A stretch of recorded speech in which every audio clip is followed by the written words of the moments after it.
Alrighty, we are live with Izoni, Thousand-Eyed, EDH, Commander, whatever the hell you want to call this degenerate format that we all love. Well, maybe not Scrawn. We'll get introduced my guests. We'll have a tasty snackies join us later. We might have some random patrons join us in the Google Hangout as well. And if you're nice enough in chat, possibly we can get you on here as well. Let me actually open up chat really quickly. I forgot to do that. So I'm going to hurry and open up chat and okay, here. Pop out. No, there it is. All right, I am good to go here. All right, so I am a huge fan of Golgari. It's my favorite color combination by far. Black is my favorite color, and when paired with green, it is the it's my yin and yang. It's definitely the. Does that make me a weeb if I make references like that? Is that Chinese or Japanese? That's Chinese. You. Okay, good. Whew, not a weeb. Whew, that's close. So anyway, so I just love how Golgari plays out. Insensitive prick. The value of green and the value of black, both of them coming at like a cost. Like you have the nice little ramp that green provides as well. And then black, I think, is the best to actually utilize that. So welcome in, chat. Again, we'll have TC Snackies joining us a little bit later. And again, we might have some other people. Let's introduce our guests here. We have the usuals, the Rogue crew. We'll start with the Scrawn. Introduce yourself, Scrawn. Yo, so I'm a writer for Rogue Deck Builder, and I should have something coming out soon for everyone to enjoy. It'll be a retrospective on a recent ban card. So let you guys speculate on that.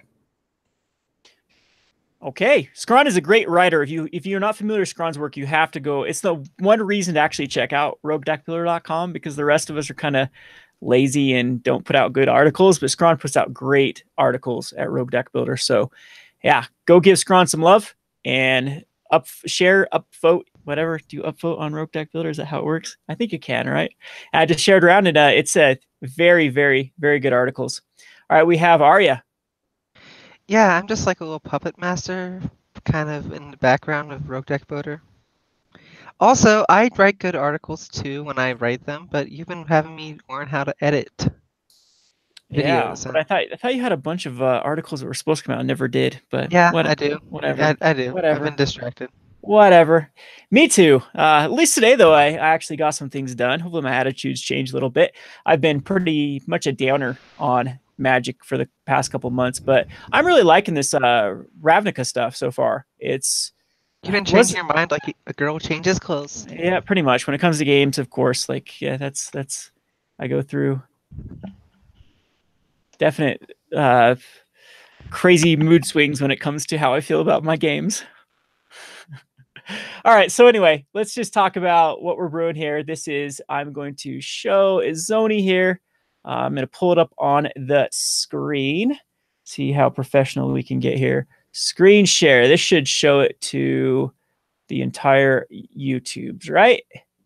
Is that how this works? All right, so we got Izoni the Thousand-Eyed. This is a 6-mana commander. Like when I first saw this card, I was pretty underwhelmed with Izoni.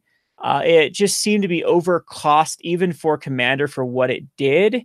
There are a lot of cards like, I mean, you're almost in the territory of Avenger of Zendikar at this point. Avenger of Zendikar is 1 more mana and a lot easier on the mana base to possibly create a lot more tokens, especially in grain. For those who are not familiar with Avenger of Zendikar. Prosh. Well, yeah, I'll get to Prosh, because Prosh is what changed my mind, because it's the exact same cost as Prosh. But this... I'm sure if you played Commander, you've played against Avenger of Zendikar and a lot of green ramp decks. So Izoni Thousand-Eyed is 6 mana, 2 black, 2 green, 2 colorless, and has the new ability of Undergrowth. When Izoni Thousand-Eyed enters the battlefield, create a 1/1 black and green insect creature token for each creature card in your graveyard. And then for 2 mana, you can sacrifice another creature, you gain 1 life and draw a card. So it's like, that's a pretty hefty cost to sack a creature to gain a life and draw a card.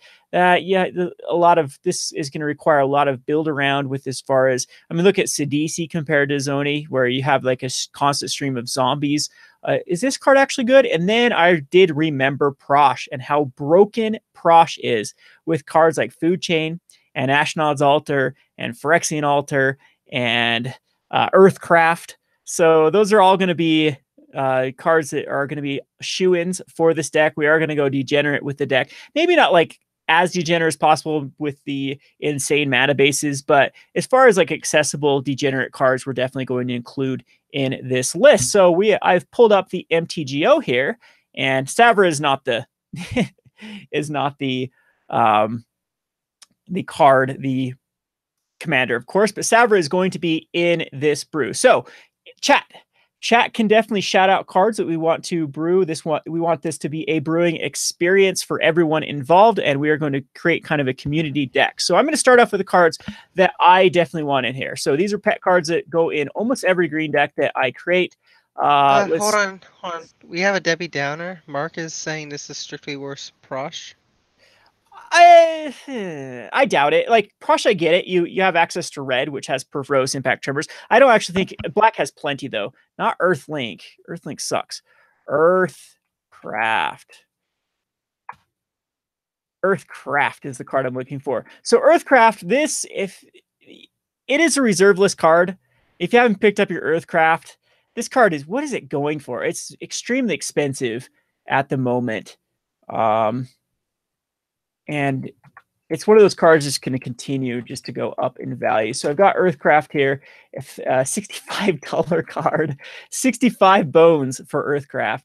Yeah, that's pretty pricey. I picked mine up around 30 for the Earthcraft.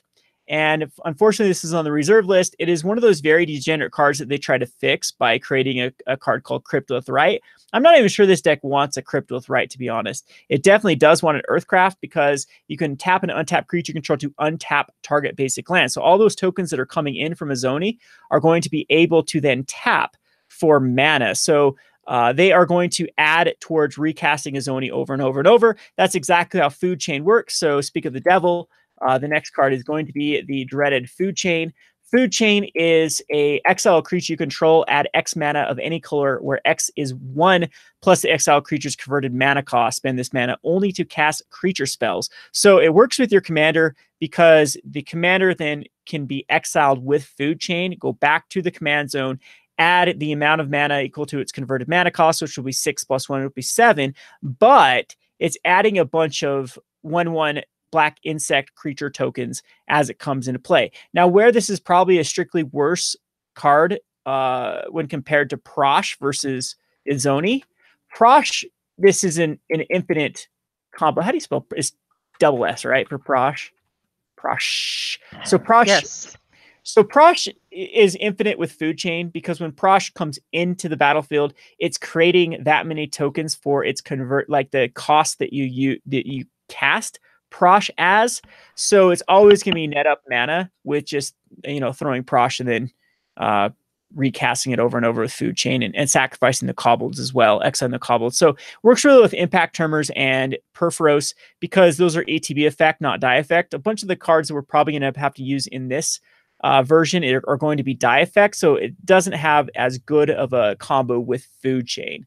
So, but I still think the Food Chain is busted with Izoni because if you just have a few, I don't know, like a few dozen, well, a dozen creatures in your graveyard, it's going to be very easy in a dredge-based deck. Then you're going to be able to create a lot of insects and then just go crazy from there. So again, it's not just going to be a flat-out win with Food Chain, but it's going to be very close compared to Prosh. So the other card that I think is a definite shoe-in, it goes in every deck, it's going to be the Helm of the Hosts. Does anyone have any disagreements with Helm of the Host? Because Helm of the Host should go in any commander deck that has any ETB effects. Helm of the Host should be banned, arguably. Yeah, I'm with you. That might be an issue with my most recent purchase. I may or may not have bought 40 of these today. Just because I think it's a good time to get in on Helm of the Host. I think it's hit its bottom. And at least you're not like Tasty with the the Savra spec. And then he didn't research that it was reprinted before. Yeah, the funny thing is Savra and Helm of the Host are the exact same price at the moment. And of course, Helm of the Host, I think, even though like my whole Dominaria has been weird for me because Dominaria, like investing in Dominaria, I think is like investing in Khans of Tarkir. And what I mean by that is that's just a bad place to invest in rares because of just the amount of supply that exists for Dominaria. And I think the Dominaria is going to continue to be hot with people trying to crack open Teferis.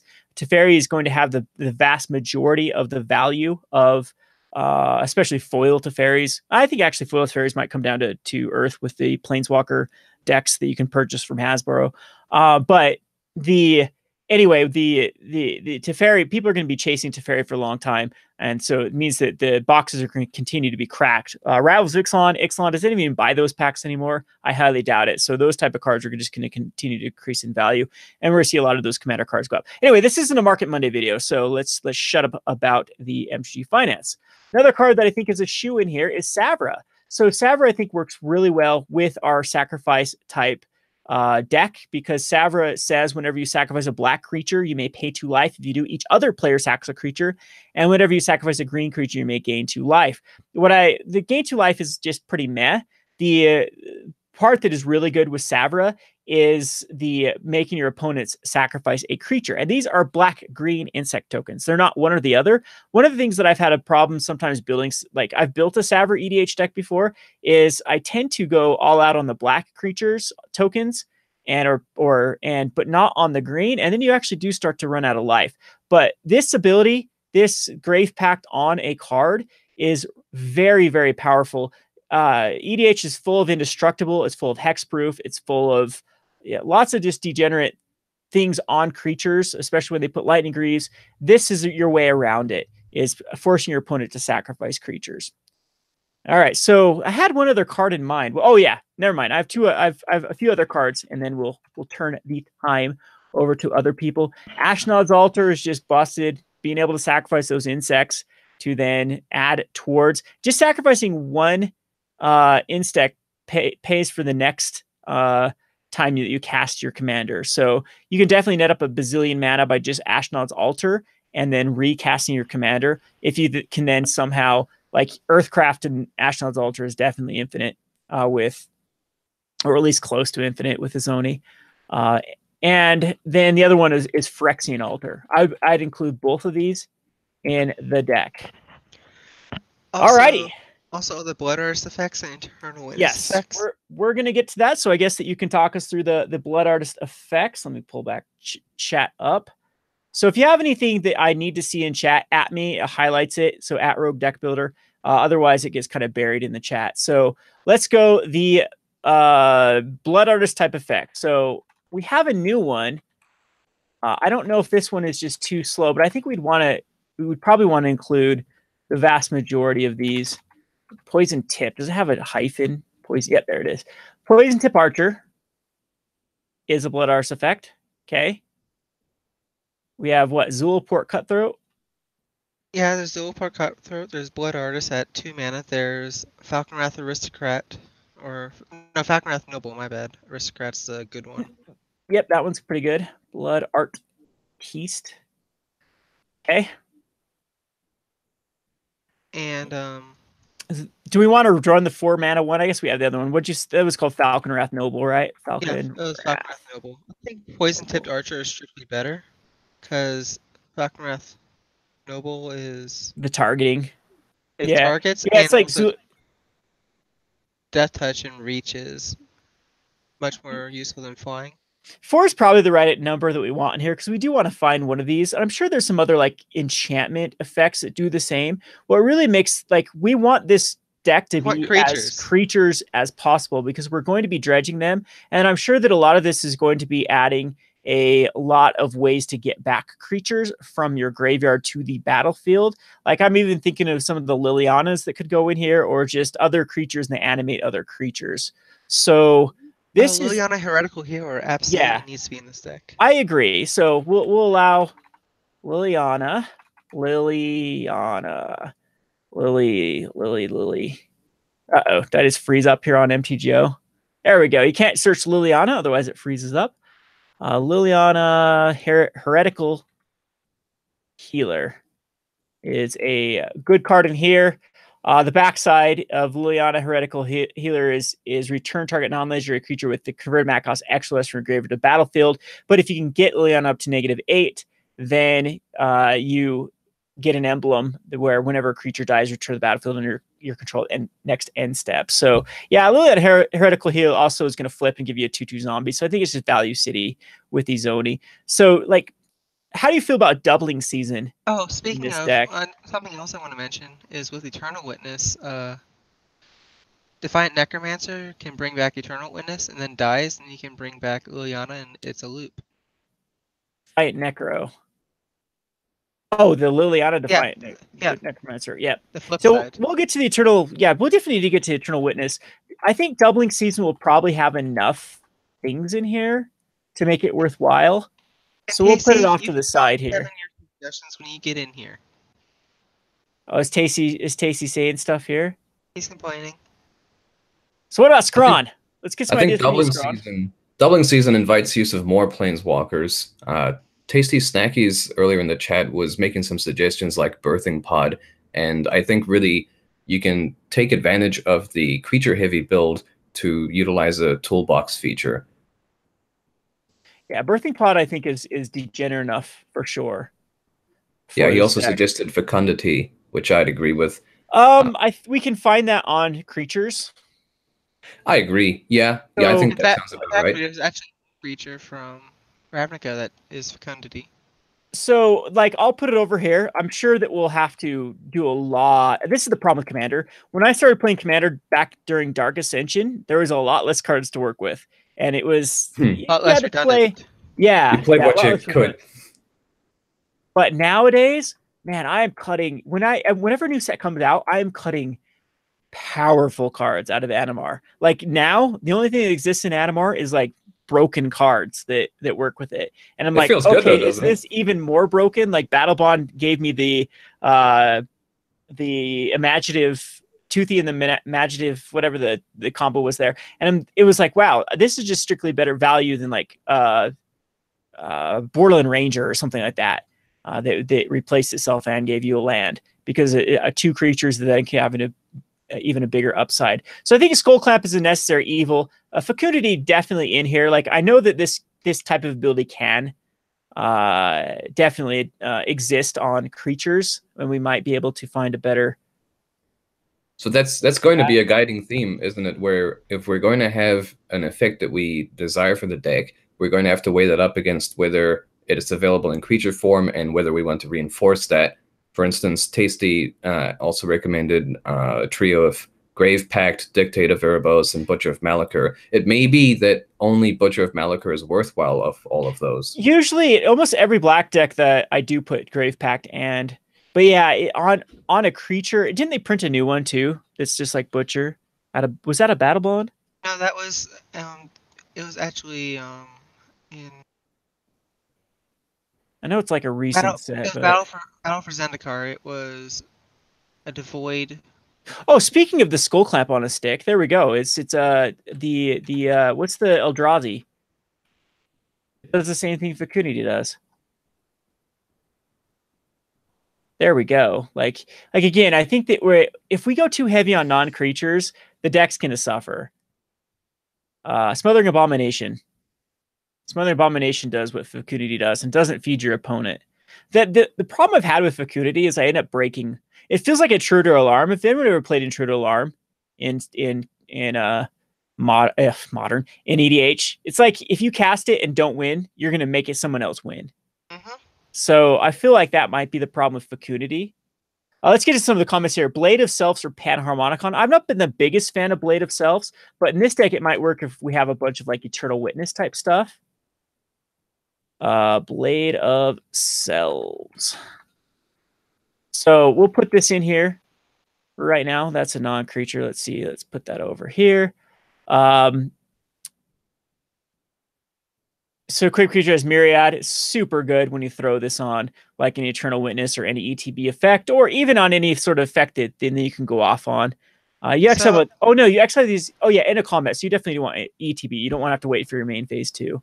I wasn't going to mention this, but Peter mentions Grim Haruspex, which it specifies non-tokens. Yes, but we might have enough room for it in here because I'm sure we're going to be running things like Satyr Wayfinder. Yeah, like Satyr Wayfinder will probably go in here. There's the new one out of M19, the one that puts 3 cards and then 3 cards again. Like I'm sure that the inspirations that we're going to draw from, Sidisi comes to mind. This Sidisi absolutely wants to be in here. The Tutor CDC? Yeah. Or... See, the Tutor Sidisi, and one think about the value creatures. Eternal Witness wants to be in here. And geez, probably even the new Eternal Witness that was spoiled today wants to be in here as well. Well, it's a cheaper version of the Zendikar one. That you can, the 6 mana one. Yeah, there's the one that brings back 2. Yeah. Yeah, that's a pretty good one as well. Like, well, okay, we definitely need to get to that here. Let's focus again back. Let me get to some of the chats here. So Panharmonicon. See, this is the problem though. I'm with Mark here. These non-creatures are going to have to be extremely degenerate to be included in here. We're going to want as many creatures as possible. So I disagree with a lot of Animar builds. Like, I'll look at Animar. I'm going to pull up Animar here on EDH Rec. And my Animar deck, I know a lot of people are just pure combo Animar. And so, of course, they're going to run a lot of different just pure combo ways to get the Kiki Jiki out and win with Animar. I think that's the most popular way to play Animar.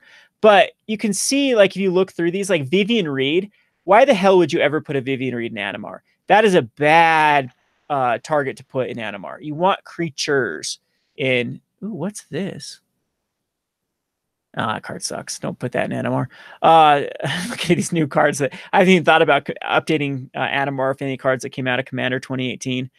But so Animar needs to be focused on creatures. That taps for 2. So the cards that need to go in Animar are like Cloudstone Curio, the non-creature cards. Cloudstone Curio, Hardened Scales might end up getting cut from my Animar just because it's another. It's nice if you have it on turn 1. It kind of is like pretty meh later on. Animar has done its job. You don't even need to double the counters. You've got it there. So far I'm kind of agreeing with a lot of these cards here on. Because the top cards are not showing. But it used to be I'd see a lot of these like Growing Rights of Itlimic. No. I did run Temur Ascendant. I think I still do run Temur Ascendancy because it's got to be broken enough to justify running it. But I think I think that my Animar deck is down to very, very few non-creatures. It's like Food Chain. I have Food Chain, I have Earthcraft, and I have Cloudstone Curio, and I have the one, what is it? Not, I want to say Evacuation, but that's not what it is. Whenever you cast a creature, you can return a creature back. It's a 3-mana enchantment. But a lot of times I'll be looking over these Animar lists. I'm like, geez, there'll be so many times that your hand, if you just do the math, when you have 20% of your deck as non-creatures, not even including lands, and then what, 35 to 40% land, that means that your hand's going to have less than 50% creatures in. You're not going to be able to pump up Animar as quickly as you'd like to. Before you can go crazy. So I think that's going to be the problem if we start putting in like Dictate of Erebos and Grave Pact, those type of cards. Cyclonic Rift, this is one of the very few blue decks I don't put a Cyclonic Rift in. Same thing with Worldly Tutor. I guess it's Worldly Tutor is okay because it's like playing one less card in your deck. Yeah, this is definitely okay. Same with Court of Calling. But again, you get too many of these, it's just Counterspell. It's just too mana intensive. Cultivate. Yeah, these are the type of cards I completely avoid in Animar. Now, Eldritch Evolution, that's kind of interesting. By the way, I did see a Den Protector, and I completely forgot about that, but that is an Eternal Witness. Den Protector is, yes. Yeah, that's another one that could definitely go in here. And we absolutely do want Den Protector. All right, let's go back here, because we're going to want a lot of cards that can get stuff back from our graveyard.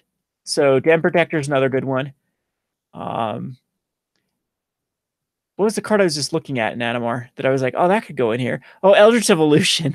So speaking of which, Eldritch Evolution would be fun in here, but I think it'll end up getting cut just because there will be, it's going to be too many cooks, not enough creatures to utilize the creatures in your graveyard portion. That's why I like Liliana, because it's a planeswalker, but it's a creature. And, that might be the same to be said. What does Nissa even do, the flip Nissa? She does everything. Basswood Seer. She is really good on her backside. like all upside. Card advantage. Yeah, this one might not be too terrible, but we might need to be more focused. All right. Speaking of focus, let me get back to the chat. A lot of the troll would be good, as well as maybe something like Evolutionary Leap. Evolutionary Leap, yeah. We will end up having to cut some of these non-creatures for sure, but I'll put it in here. Evolution. It shows you a lot of like the customization. Yeah, the sack on this, that's pretty good to reveal. Evolutionary Leap's another card that wants you to have. Well, no, I guess you reveal until you get a creature. So what's the more busted form of Evolutionary Leap? That's the one that requires you to discard, you mean? You're talking about Survival of the Fittest? Survival. Oh my god, that card. Survival of the Fittest would be broken in this deck. Okay, especially if you had the ability to play Squee and let Squee just come back to your hand. Don't we have a couple of those in black though that just come back to your hand if something? Yeah, there's a lot of cards that do come back to your hand if something happens. Dredge. Bloodghast, for example, That is a goes card. to the battlefield. Yeah, well, even going back to I guess that works better with Evolutionary Leap, for example, Bloodghast. Yep. So, yeah, we have Jared's Order. Well, first of all, here's another card. So the Tutors is the Diabolic Edict and Diabolic Tutor. And Tutor. Diabolical Tutor is.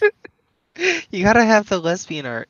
Demonic Tutor. I don't want Diabolical Tutor. Screw four mana tutors. Like both of these are, of course, options. But like Kevin, lesbian art. Look at all of these non-creatures we're already working with. And yeah, some of these are too broken not to put in here. All right, so let's go focus back on creatures. Eternal Scourge does work with a lot of the sacrifice type stuff. A good one. I mean, if you had a way to like sift it out of your graveyard into exile. It's a really good card with Food Chain. Back. Boom, boom, boom, boom, boom.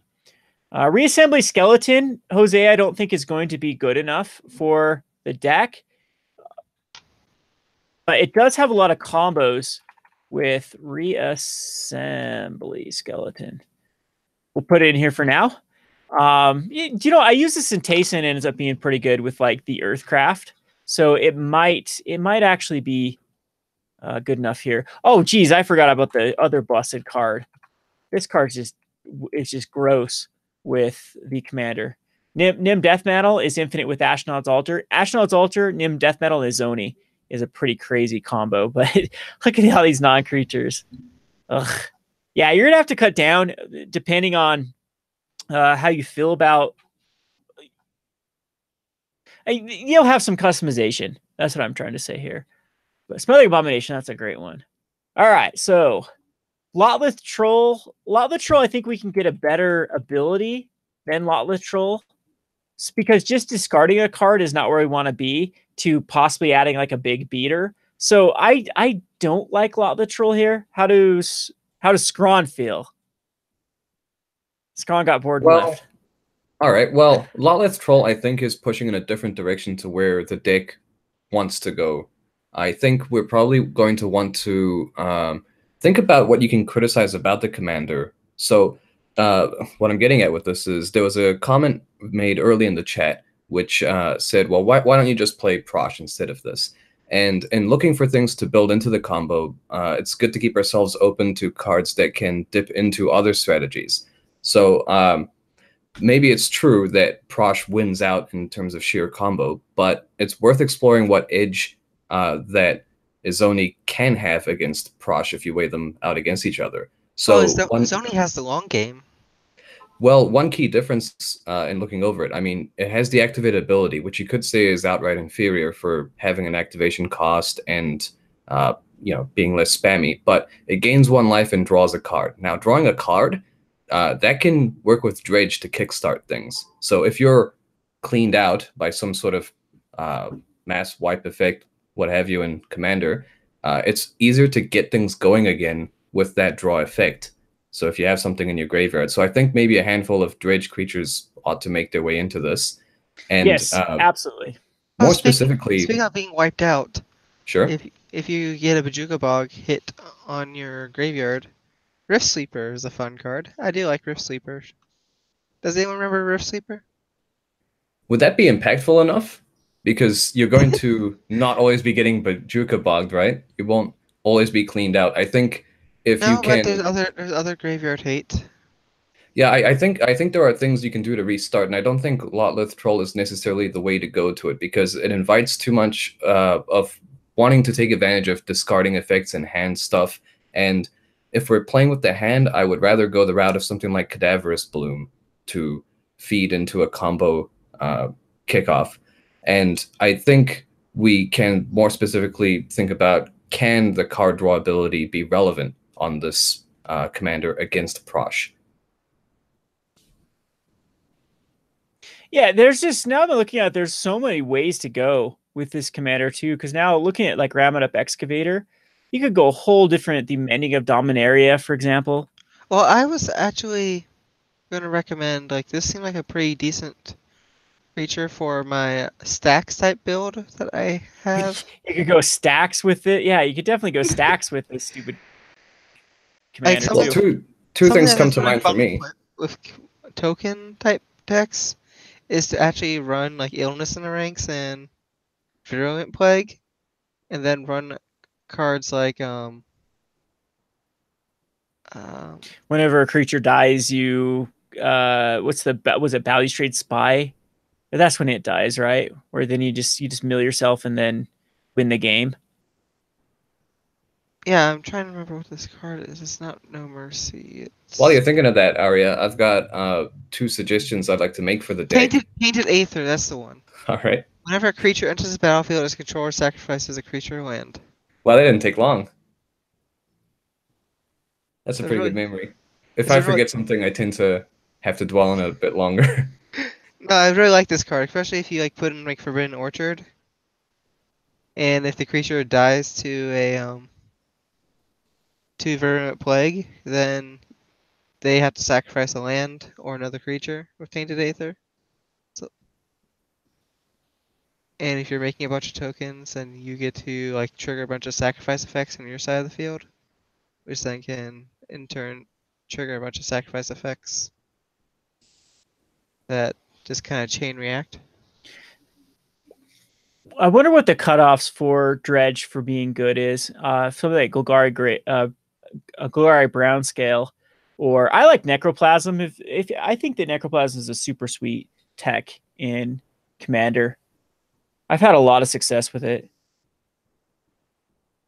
I think a little bit in the way of just cards that feature the text draw a card are worth looking into. For instance, I've got two things I'd like to see in here.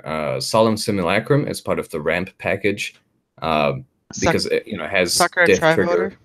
Yeah, Secure Tri Builder is pretty good, for sure. And how about Underrealm Lich from the new set? So from Guilds of Ravnica, we've got a replacement effect for drawing a card, which you can repeatedly trigger with the commander. And it is in Golgari colors. Yeah, we'll look at the spoilers here in a second. I think there's some goodies that go on there. So keep that thought fresh. We'll definitely be looking at a lot of stuff favorite out of Oh, mine is sure. Premier House Guard. Just even look like even cards like Return Reveler. But I mean, there's some that really mill. But comments on there have been some goodies here on the chat. Hermit Druid, absolutely. Hermit Druid is crazy good for this deck, especially running a low basic land count. You just mill an insane amount of cards. It's amazing what's legal in Commander. Yeah, I know. Well, don't get me started on that subject. It'll get me ranting all night long about the Commander ban list. Is so. There are so much things that should be banned, or otherwise they should just unban a bunch of stuff. What's our 4-drop slot looking like, by the way? Because the I Premier can House sort Guard, by converted mana cost. Our 4-drop slot is that's Premier what House Guard's one of my favorites. what is Yeah, Dimir plus House one for me on Dimir House Guard. It's a transmute card with sacrifice a creature as one of his activated abilities. Yeah, and you can just spam it all day. Transmute actually works really well with this too. See, this, like I said, this deck is Commanders just got so crazy all over the place that this is going to be a fun commander as far as customizable. So market wise, I'm going to do an entire market video for Izoni of what cards. I think it's going to be the popular one out the gates. It might be too similar to Prosh or too similar to some things that have come out recently, but I think that enough players that haven't ever played Prosh or played something like this, or like Tesa, or just got sick of their Prosh deck. Yeah, they'll try it out and then, oh man, but usually some commanders like flip coin commanders, it's like, oh duh, this card's gonna go up. Or tribal commanders that are very like a non tier 1 tribe or non-popular tribe, like Minotaurs come out. You can guarantee which ones are gonna go up in value. This is gonna be rough. This is gonna be hard to pick the cards that are gonna go like crazy in Izoni. Because I think that we basically have a commander deck already. Just include some lands now, and it's good to go. But Dimir Houseguard, let's look at the other transmute cards. That's a great idea. So what other? So when going off, is that the only creature that does transmute? No, the Netherborn no. Phalanx. There's the 6-drop one. It's I think that may be the one that you're referring to, and it bleeds the opponent based on the... Yeah, that's the one, Netherborn Phalanx. Yeah, it seems like a nombo in this deck. Yeah, it's a bit too clunky. I keep... This is a card... Each opponent loses life. Never mind, that's actually pretty good. Are there any 6-drops we absolutely have to get, though?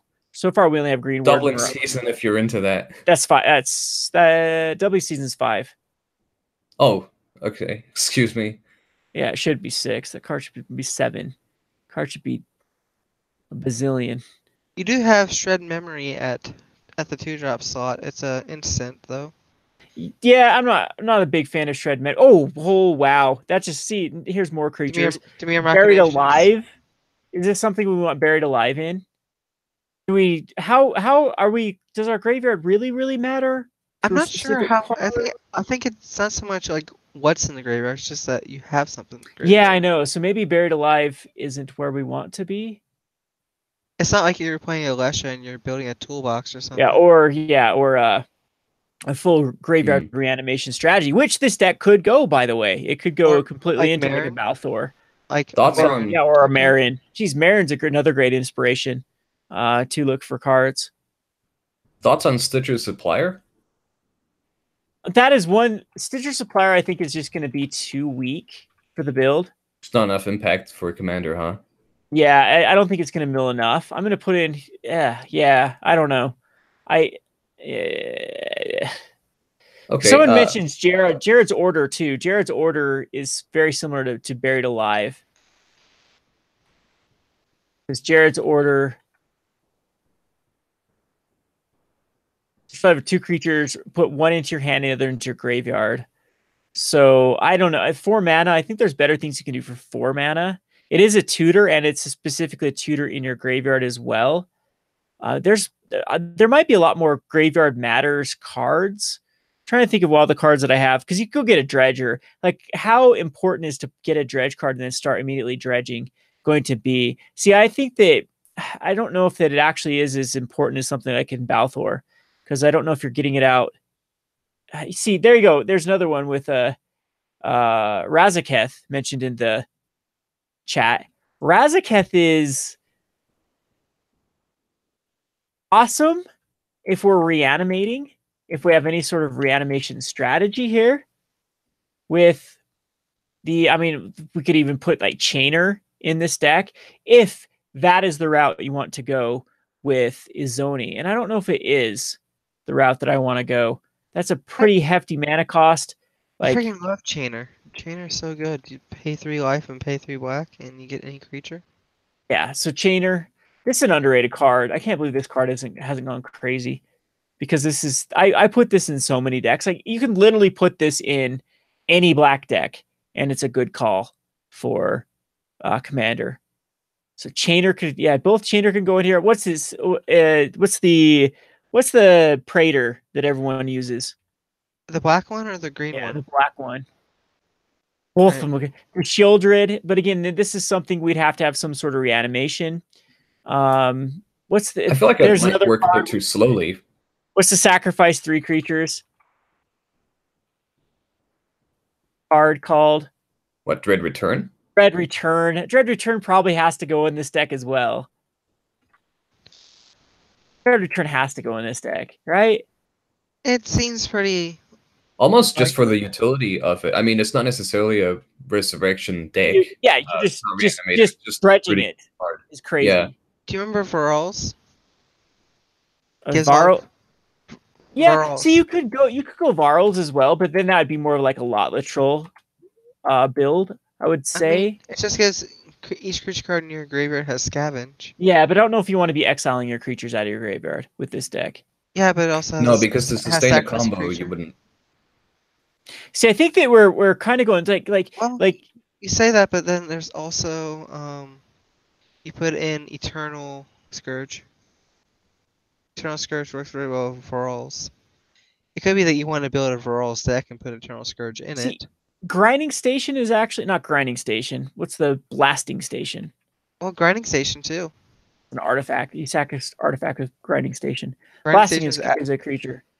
So Grinding... this is another potential win con too. I don't think that it will make the ultimate cut though, because I think we want to find these non-creature cards as creatures to find this ability. And I guess getting back to the Grave Pact, whenever you sacrifice, let's see what those. I hate MTG Johow. The quotations and. Yeah, no, I might not find anything here. I have Deathrite Shaman on my list, but everyone keeps talking about it. So Deathrite Shaman is a good mana acceleration. It also takes care of opponent stuff. I typically do put Deathrite Shaman just because it's such a great hate card. We probably like that's something that's goes late. Like it's not. Yeah, I guess it's enough synergy with this deck. Well, I've kind of been putting it off just because. Like, it's on my list already, but everyone keeps talking about it and making a big deal about it. Yeah, it's insanely hard to stay focused with this commander. Again, Prosh is a big deal. Like, where do I want to go? Value out of the... I like this. Go Tasty. Peter Smith is bringing up Craterhoof and Decimator Provinces. I don't think we need him as win cost. No, I was going to say, he doesn't understand that this is Kevin in EDH, and he doesn't attack. I don't attack. Sorry, I don't. There's a thing called attacking that never happens in Commander when I build decks, unless I'm playing a tally. Then I attack once and then win, maybe twice. Well, maybe I attack a lot in the same turn. I have a couple creature suggestions because I don't think there's enough creatures in this deck. But few creature ramp suggestions that I play in my Marin deck primarily, and that's Nest Invader and Kozilek's Predator. I think they do really well if you're trying to cycle creatures in and out of your graveyard over and over again. And like your Wood Elves and your other creatures that go and get lands, especially since you're not running many lands in the deck. Wood Elves will probably end up making the cut. You're talking about Kozilek's Predator? Is that the one you were talking about? Yeah, that and Nest Invader. They make Eldrazi. Wasn't there one that was black as well? That I think Eldrazi Scion. There's Catacomb Sifter too. Oh, no, Eldrazi Spawn is like Catacomb Sifter. Man, Sifter is really good in this deck. There's too much crap. Brood Monitor has a lot of dumb infinites with Nim Death Mantle. This is going to be insanely hard to get to focus with. Of even Eyeless Watcher goes infinite with a lot of these cards. Eyeless Watcher is just strictly worse than Kozilek's Predator, I was gonna make kind of a crazy suggestion and say, what if we go like almost all creatures, like 95% creatures, and just throw in like a Primal Surge and like some other random enchantment or whatever.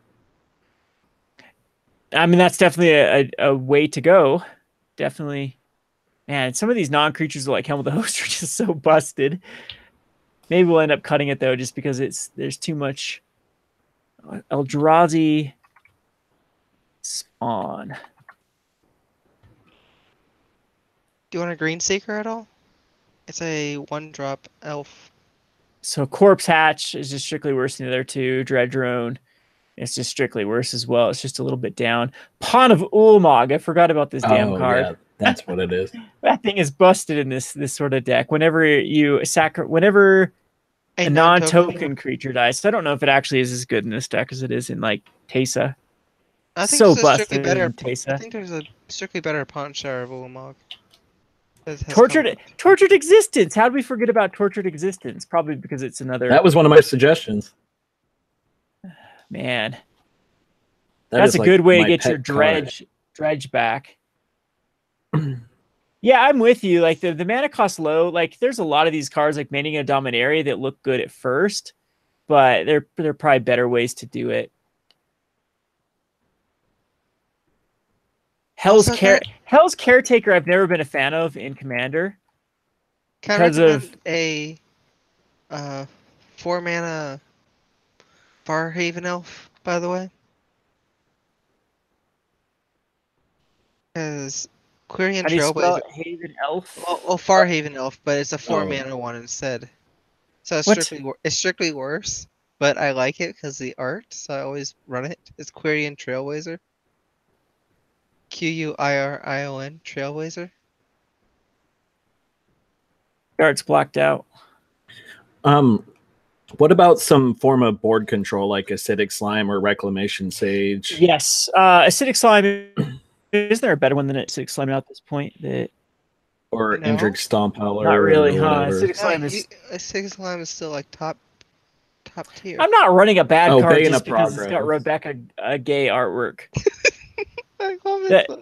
Wood Elves. See, I like Wood Elves in this. I think that every green deck should be running a Wood Elves. I love Wood Elves. Is Bane of Progress in there?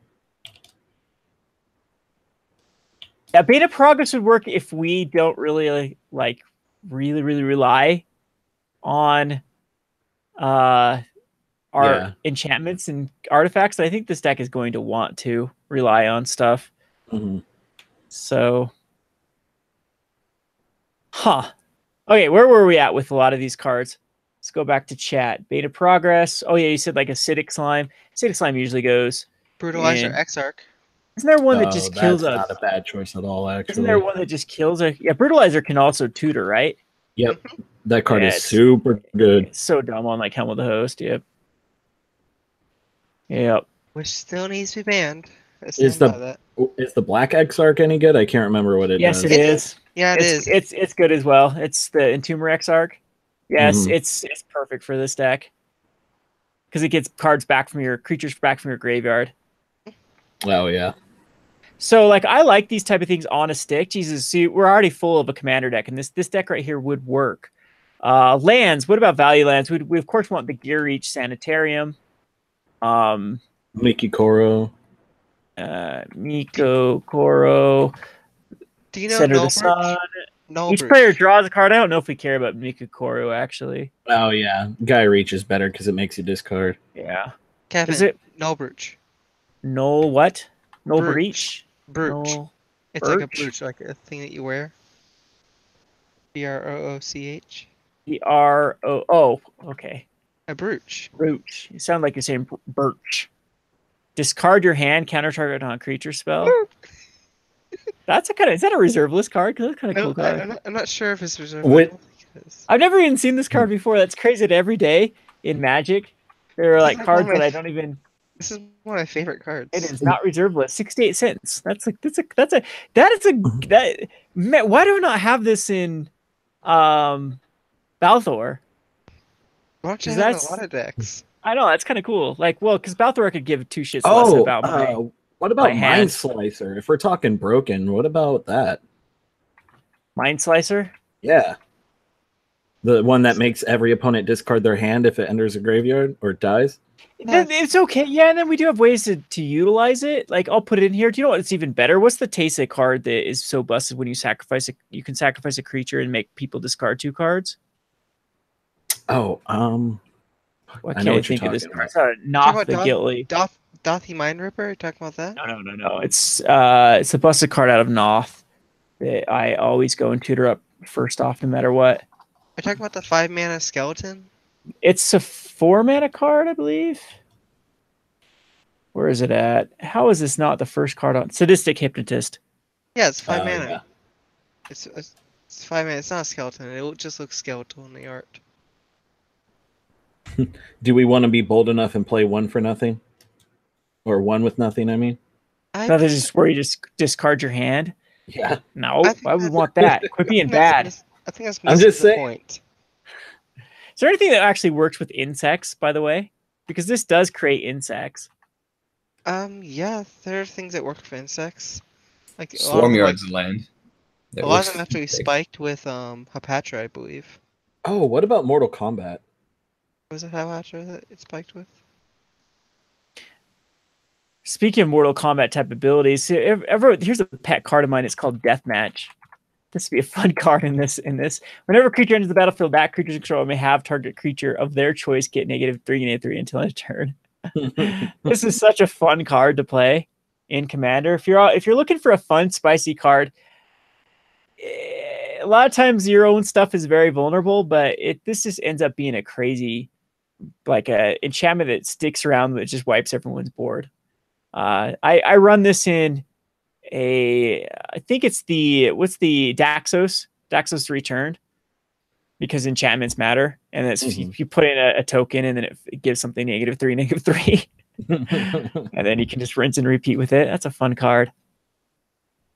We're talking about insects, which brings me looking for insects, huh? Crawling Sensation, Hornet's Nest, Hornet Queen. Ooh, Hornet Queen, yeah, that's a great card. Hornet Queen adds a lot of tokens for sure. And it's great just to like leave on the board a bunch of 1/1 death touchers. Carrion, you can additional cast. This is a reserve list card that I think people need to pay more attention to. This is another card I've had in Tesa at one point in time. I end up cutting it just because there's better things. But additional cost to cast this ability, sack creature. You create X/0/1 black insect creatures, where X is a sacrifice creature's power. I've done some pretty crazy things with Carrion. That adds insects. Man, maybe we should have just done insect tribal. It'd be so much easier. Let's scrap it. We're doing insect tribal because this is getting too tough to figure out exactly where to even go with this damn deck. I thought you said you wanted Degenerate. Well, yeah, I definitely do want Degenerate, but now I'm just thinking this is too very similar to other decks I've already built before. Well, I think you can have Degeneracy as the spine of the deck, and then try and incorporate as much of the insect thing as you can. The insect actually seems very fun. Whenever it's dealt damage, you create that many insect tokens, Saber Ants. Whenever there's any way then to like have it fight stuff over and over. Well, if you're going to be talking about insects, Phyrexian's a Hive Lord. That puts out the infect ones. Yeah. Swarm of Broodflies. It's actually pretty. Swarm of Broodflies is actually pretty good with this commander, because then you have. Oh man, now I actually want to build insect tribal, because then you have like coat of arms type stuff. And you can play Scoot Mob. Green has a lot of stuff that actually. Are you going to do combat now? Whenever it comes into play, the explorers. Explore. Oh my, that's actually a good card in this deck. Maybe there is some double dipping that can be done. What about on the this. explore? Yeah, what about the explore creatures like Jadelight Ranger or fucking Merfolk Branch? Well, the one that I think is really good is Pat the Discovery with this. Oh yeah, but again, yeah, now we're getting so far into non-creatures again, and this deck wants to utilize as many creatures as possible. Jeez, I might just scrap it and just go over to insects. I don't quite think that the insect plan is optimal for this. It probably isn't optimal, but it would actually set this commander apart from like this. You could this little black-green graveyard value-based deck has been done. You can throw Savra in here, and this is just Savra. Yeah, pretty much. Or so let's talk. I'm curious if it can be done with more leaning into it. Like I'm looking at Crawling Sensation, for instance, which if you're going off and you can dredge yourself a whole bunch in one turn or something, if you can constantly feed your graveyard, well, it will flood your board with insects. And if you can do a kind of combo insect game with this, it would be great to see if that's possible. Infect insects. Hey, look, Ant Queen can actually create insects. Mm-hmm. Yeah, like that to me. So I think I'm actually quite open to the idea of doing insect tribal, but more of a soft focus than going all in and just jamming everything. Because again, tribal deck is something that is seen a lot of in Commander. It's pretty straightforward to take any commander and just say, hey, here's a relevant creature type to the commander. Let's jam the deck full of everything possible of that creature type. And I don't think that's actually too far apart from just, rehashing a combo thing. I think there is something here that could be more interesting to really take blends of each of the two disciplines. So I do like Ant Queen. So mesh the two. Yeah, because if you're gonna generate a boatload of mana with what is it? The engine, the not Cadaverous Bloom, the 4 mana, the second card to go in the deck besides the commander. Which one is it? The what? You know the one, the enchantment, the one that I'm lost on the name on right now. The food chain. That's the one. So food chain. If you're going to be doing the food chain thing, then Ant Queen can take advantage of the mana and help feed it some more. Maybe you're running with this blend of combo and insect tribal matters, and it'd be good to play into that. So I'm less hot on just throwing cards in because they're insects, and really into something that can satisfy both combo and insect appeal. All right, we're gonna leave it up to chat. Well, we should start bringing some people in. Are people that want to come in? Did that really work out last time? I mean, It didn't really happen last time.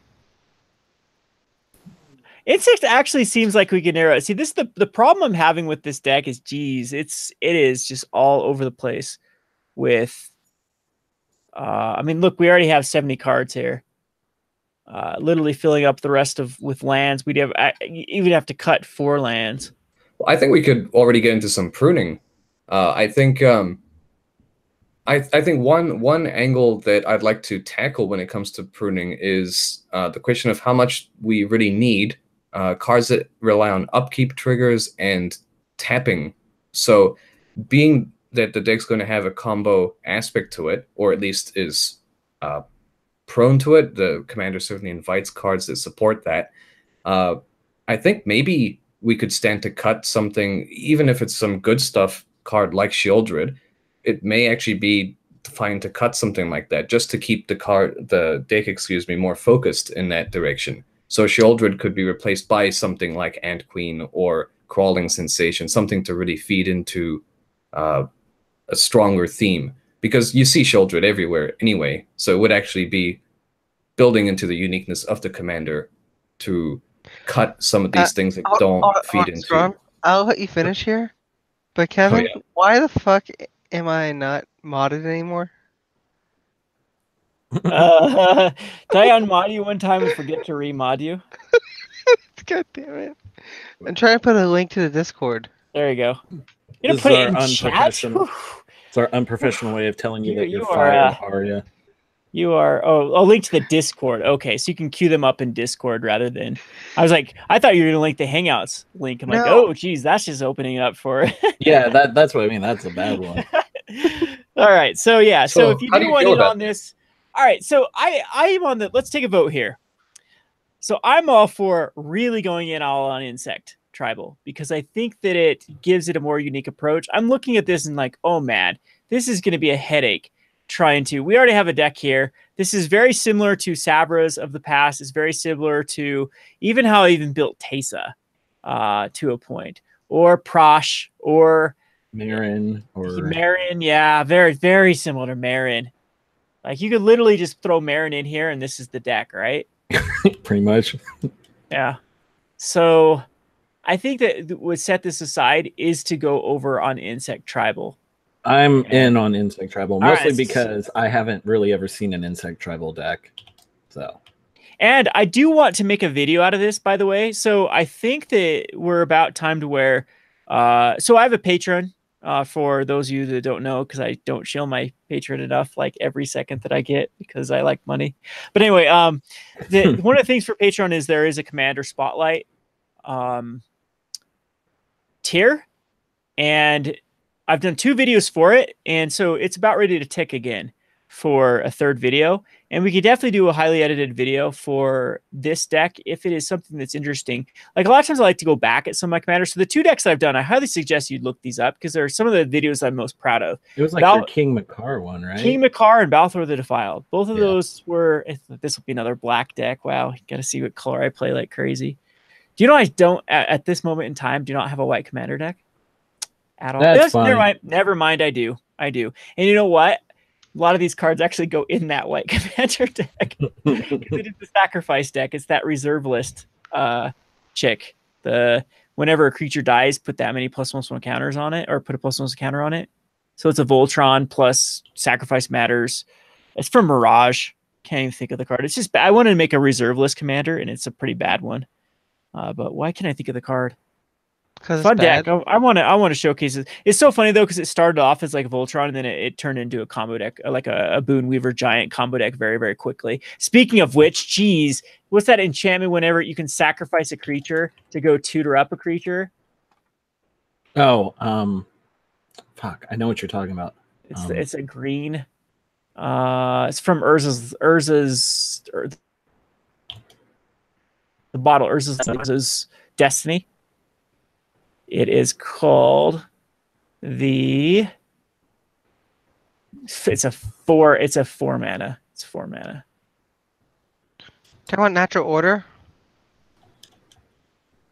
What is that stupid enchantment called? Defense of the Heart. No, not Defense of the Heart. That's a broken card though in this deck for sure. Another thing you could put in there, Defense of the. If you ever played against this stupid card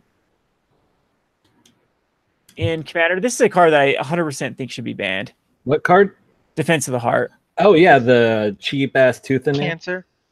Yeah, so sacrifice Defense of the Heart, restrict your library for up to 2 creature cards and put it on the battlefield. If you're people, how do people not win after this? They just go grab 2 things in infinite combo. I hate this card. Just go grab Brutalizer, Exarch, and Deadeye Navigator. Boom, game 1. What the hell is the Urza's Legacy card? It's an Aura. So you're not thinking of Natural Order then? No. It's oh my god, I can't think of it. Pattern of Rebirth. This is stupid good. Nope. Good job, Jeremy. You got it. You get a cookie. Oh, someone actually. I'm not looking at chat there. As soon as you said it, I saw it pop up. Enchant creature dies. That creature's controller may search their library for a creature card and put that card on the battlefield. If that player does, they shuffle their library. And then so you have anything like Eternal Witness to get this back, rinse and repeat. It's stupid good in this deck. All right, so we have 2. Okay, so Arya, what do you say? Stick to Degenerate or go to Insects? I was opting for something more fun to begin with, so... All right, so 3. I think no matter what, Scrawn wants to be Degenerate Insects, so we might be able to... Well, I say that the Degenerate part is a qualifier at the Insect part. So I'm not saying that it has to be Degenerate foremost, but I think you can do some fun things focusing on insects, but also having some cool degenerate tricks that you can do. So for instance, I take it that you make infinite mana, right, with Food Chain and the commander, right? Yeah. Well, you can dump that mana into a pestilence effect. There's a bunch of cards, I'm looking through insect cards right now, and there's a bunch of them that generate insects when they're dealt damage. And so if you can spam Pestilence or Pestilence Demon, and I mean, maybe they're going to die off, but there's some direction here possible where you can generate a whole lot of insects just from the infinite mana that you make, and it's sort of insects beget insects, and you can do some pretty fun things perhaps with that. So I think maybe that kind of space is worth exploring, and it's worth keeping an eye on that because it's a special place that this commander can go. I mean, you may have just as you can question, okay, why do this for combo if you can do Prosh, you could certainly have other commanders that you can ask the same question for insects. Why do this for insects? So I think there's some hybridization you can do in between where you can go, this has appeal for insects plus a little fun combo stuff. So you can make a bazillion insects and enjoy it that way. You're not necessarily OTKing everybody, but you're the insect swarm deck. So in hybridizing, you can find a unique place that this comes at to insect tribal. So I just So it's added not just. I added a poll. Does it actually work on everyone's end on the site? Also, man, someone should have told me Google Hangouts wasn't sticking my screen up at all times. How do I do that? Dumb Google Hangouts. You have to click on your screen. I have to. Oh, haha! There we go. Whew. Sorry about everyone in chat that's been going back and forth with whenever someone talks having their icon come up. I know we like to see Scron's icon and. It's a cool icon. Anyway, that should do it. Look Funny at us get all Funny that we haven't all mentioned professional. the origin of your icon. Who are Grim you- Flare. Who are you talking? Oh, Grim Flare. Grim Flare, yeah, Grim Flare would actually work in this deck, wouldn't it? There's too many options, man. This Grim Flare is great. Well, the thing is, I think this commander will appeal to a lot of people. So how do you feel about what I said about the the idea of going, sure, let's do insects, but I think you could do, if you're determined to begin with but food chain, we're add going to some play a stuff. lot of bad insects and then see how we can make it better. Does that sound okay? I like that.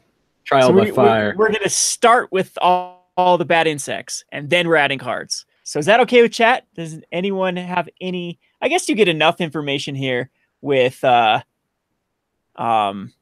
how you could go about. But again, I look in this deck, it's just like, look at Teysa, look at Prosh, look at Marin, there's so many of these commanders that already exist out there that I'm sure you can just copy pasta and be successful with it. To give out a few of my favorites, the altars, Nim Death Mantle is stupid with this deck. There are so many gross stuff. All right, let's add a new one. We're gonna do this. If anyone in Why is this in standard? We don't want this in standard. Why did this go to standard? I put it. I specifically made commander. If anyone in Discord wants to put their 2 cents in it all, Add a new deck.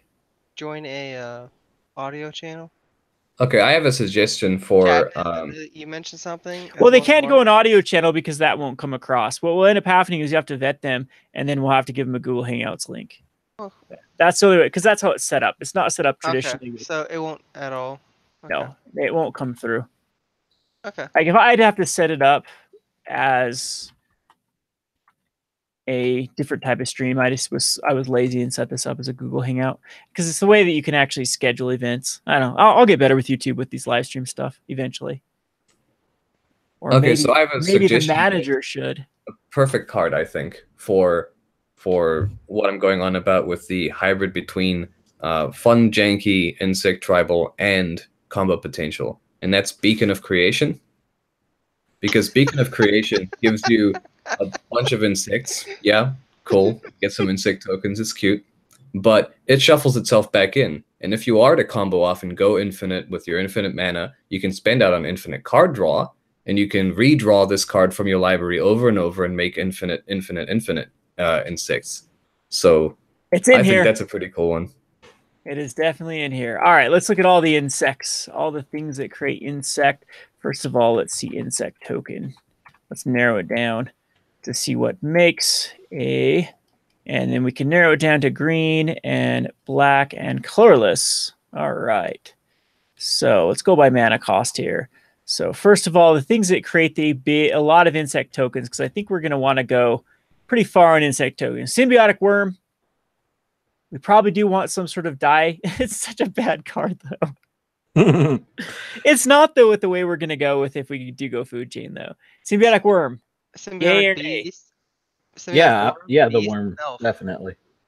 How about living hive? I think that this one might be okay because if we are, I'm thinking that we might be going like a little bit of a tribal aggressive, like we're actually going to be utilizing our tokens to attack. So the living hive definitely could come in here. Why Could not? come in here. It seems like a solid finisher. Yeah. All right. All right. Id of the Horrid Swarm. I think it's just going to be too bad. But I mean, we are looking for bad cards. But it does kill a creature and puts out for 7 mana. Do you know what? This actually doesn't seem like that bad of a card. You get 2 of them in a 4/4. Yeah, it seems pretty synergistic, actually. Yeah. Hornet Queen. Oh gotta yeah, come in here. and Hornet Nest. I'm not sure about Hornet Nest. We'll get to it because it just might. Symbiotic Beast, yes, right? Because we're gonna be killing stuff.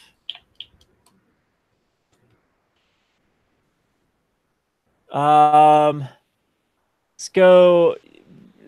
Phyrexian Swarm Lord creates infect. I guess this could kill infect wise. Do I want 1 dozen eyes, or is it just like creating? I don't know if I care too much about 1 dozen eyes, because I think we can find this more on creatures rather than on.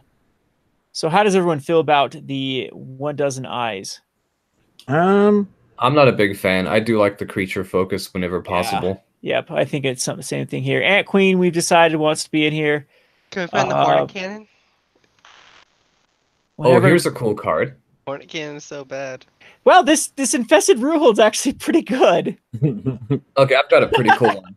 Okay, so to compensate for my enthusiasm for combo, I've got an anti-combo insect tribal card, and that's Infested Roothold. Yeah, I just put it in. I just put it in. Yeah, I was about to say. Gosh. Yeah, no, that's awesome. I just tunnel visioned on it. I was amazed by it, honestly. It looks pretty good in this. Yeah, it does. It's really cool. Jesus, the hype is terrible. We'll pass on that one. How about the Symbiotic Elf? Is it going to be like, I think that we're going to definitely want to be on a huge sacrifice. So both the altars will want to be in here. So Symbiotic Elf works. So I'm going to put these in here because I think we do want this focal point. It's a good intermediary card. So both the altars. So Phyrexian Altar, Ashnod's Altar, and Nim Death Metal. They're going to stick in this list because I'm already seeing a lot of die effects. And these all work with die effect. But all of these will combo and go infinite with Nim Death Metal. So Phyrexian Altar, Symbiotic Elf, and Nim Death Metal creates infinite mana. Infinite tokens and infinite mana. Izoni is a elf, correct? Yes. Well, why would Hive Master as a 2 mana whenever a non-token elf enters the battlefield create a 1/1 insect? It might not be enough. We'll get to there. I'm going down the converted mana cost so far. So how did I skip a bunch? Oh, let's go back to converted mana cost. So where were we? Locust God? That's like the best insect generator. Yeah, sure. Giant. How about? Do we want a giant Ataphage, or it just probably doesn't do enough? Why not? No one ever plays a card. We might as well have a deck that someone plays it in. I don't know if I like it. I mean, we'll probably end up running doubling season in here, but we'll put it in. We'll put it in for right now. It probably is too weak, but it is a creature, and we might have a reanimation sort of strategy to it, and it's a decent little reanimation. Okay, I kind of actually like building bad commander decks because my commander decks are all way too degenerate. Everyone's commander decks are way too degenerate. You got to build the weird, funky shit like this. Saber Ants is kind of cool because I've already found a decent little combo with it by pinging it. So you ping it with like a grinding or a blasting station to get another one. It might not be good enough. There might be better pingers. I'm going to put Saber Ants in here just because we're going to... there's not a lot of insects to actually work with. Kind of crazy that it's... by mass, there are more ants on the earth than anything. Fun fact. I watch too many stupid YouTube videos. So it's kind of a shame. Educational. It's kind of a shame that there's not that many insects in Magic. These are all things that are creating insect tokens. So Giant Caterpillar, sacrifice to create a 1/1 green insect. I don't think this one's good enough. Even though it creates a 3/3, and then you can sacrifice it for a 1/1. So you're putting a creature in the graveyard. I think that's just too weak, right? Yeah, but Cosmic Caterpillar. Probably too weak. Carrion Call might be okay because it's... Well, Cosmic Caterpillar will go in here for sure. So far, I'm looking at the just insect token generators at the moment. Carrion Call, I kind of like Carrion Call because it's creating 2 1/1 insect tokens with Infect. And if we have ways to pump them up, they can just one-shot people. So what about... Trigon of Infestation. And the Trigon Infestation could go in there as well. Worm Harvest. Okay, if we're going to do a Worm theme. Harvest. And you misspelled worm. It's actual worms. Yeah, we can go to Worm Harvest. How come that's not showing up? Because they're worm tokens. If you're a fan of they're worms, worm tokens. Yeah, we're not going worm. yeah, that's a tokens. tricky area. So chat has suggested a number of times the card Creekwood Liege, and I think It's going to go in here that's- just because it synergizes with, even though it's not an insect, it's going to be an honor. It's going to go in here. Well, we're going to get to pump stuff in a minute here. Sure. Well, So keep that in your. I mean, if you conspire enough, anything can be an insect. Okay, I've got something else in mind. How about Nest of Scarabs? So that does minus counters, and I'm noticing there's a growing counter theme. So the insects, by the way, the infect insects that you summon with Carrion Call, they could give creatures minus counters. Horn So cannon. if Horn we can do a cannon. little bit of a proliferate minus counter sub theme to this, then Nest of Scarabs is a I think it's shoo-in going to for be that. too tough to get there. I mean, yeah, we could do with the infect being able to and put it on our opponent's creatures. I don't know. We'd have to put a bunch of like fight type effects. I just think it's going to be too tough to make it work. Too messy. Yeah, Yeah, Hornet Cannon it's a real shame. Hornet Cannon just sucks. I know. I can't do it. See, we're trying to miss Infestation. I'm not going to go with Carrion Call either. Jeez. Filigree Crawler, I think, just is not good enough either. It's on the same. It's on the same with the giant caterpillar. It is an insect, creates insects, but Hornet Nest, we probably want it, right? It's another way we can ping and create. Yeah, that's what encouraged me to try the Pestilence route. Hornet Nest with... How do you feel about this Crawling Sensations? Beginning of your upkeep, you may put the top two cards of your library. I suggested that earlier. I really like that. It's a big synergy thing, isn't it? I think Carrion wants to be in here as well. Here's the crazy thing. Thornbite Staff actually will auto-equip onto this commander. I use Thornbite Staff with non-shamans all the time. What is Thornbite Staff? Just does damage to something? It's basically, it'll auto-equip because it's a tribal artifact. And if equipped creature has tap, deal 1 damage to any target. Whenever a creature dies. How will auto-effect? Because it only goes to shamans. Yeah, and isn't Izumi a shaman? Yeah. Pretty sure yes, it is. Shaman. Yep, it says shaman. Mm-hmm. For the flavor. And also works with your... Let's go back to insect tokens. We're getting... Force of tokens. Where'd I get to with insect tokens with mana cost? And it also says untap this creature. Deadly Grub, no. Wirefly Hive, flip a coin. If you win the flip, create a 2/2 insect token. If you lose it, destroy all permanents named Wirefly. No. Wirewood Hive Master. Whenever an elf enters the battlefield, you may create a 1/1 green insect token. Depends if we get enough elves. I don't know that we're going to have enough. I'm going to put Wirewood Hive Master over to the side. So if we have Symbiotic Elf in the deck and we're okay with Death Matters stuff, then maybe enabling it with It of the Horrid Swarm a little more as an Eldrazi insect with Emerge, 6 and a green, and when you cast it, you get 2 insect tokens. So it's fairly weak, but it's sort of a... Which card are you looking at? I'm looking at It of the Horrid Swarm. So it's a bit of a funny name. Yeah, we already doing that one.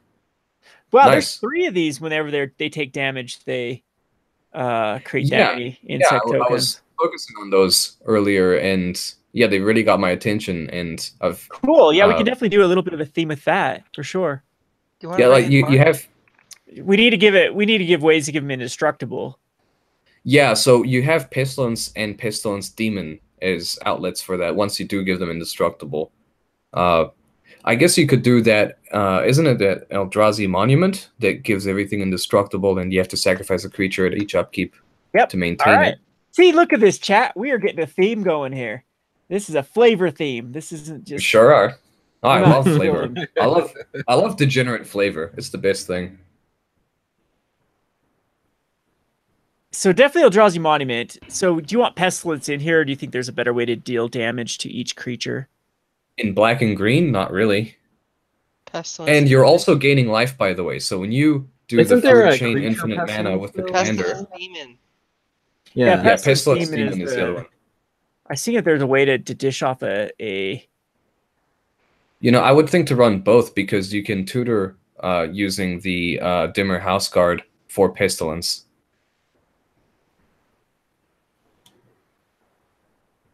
Is there an artifact that can ping stuff? Hey, we got Arena. Arena can fight stuff. I think when we're going to be doing the pinging.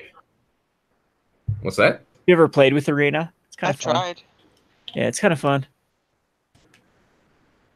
Okay, so Pestilence and Pestilence Demon. I guess we're going this route.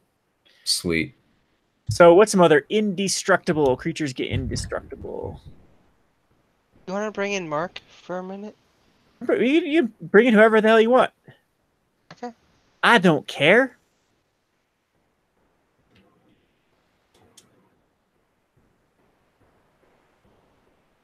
Song of Frailise can give them indestructible. Is that going to be good enough on that specific turn? It's so temporary. I'm not hard to set up for sure. Yeah. It does though. Like we are going wide though, and it does allow us to ramp for things. Okay, I have a funny suggestion here. Destined to lead. So it's something that with graveyard stuff you can dump into your graveyard and still make use of lead. So when you alpha strike with the lead side, you can have all your 1/1 insects not be blocked except for one of them. So it's a lure effect. Again, that's destined to lead. And the destined side also makes something indestructible until end of turn. So you can give a insect generating card. You can give an insect generator indestructible with the destined side, make a whole bunch of insects in that turn, and then alpha strike with lead luring one of the defenders of the opponents. So bad, but we're gonna do it. Yeah, there's a bunch of death touch stuff I'm sure we're gonna come across. I think it's not bad at all. I think you should. Okay, it's not bad at all, everyone. It's really good. We have the heroic intervention. Again, if we start getting too many non-creatures, we're gonna have the same kind of problem with what we were having before.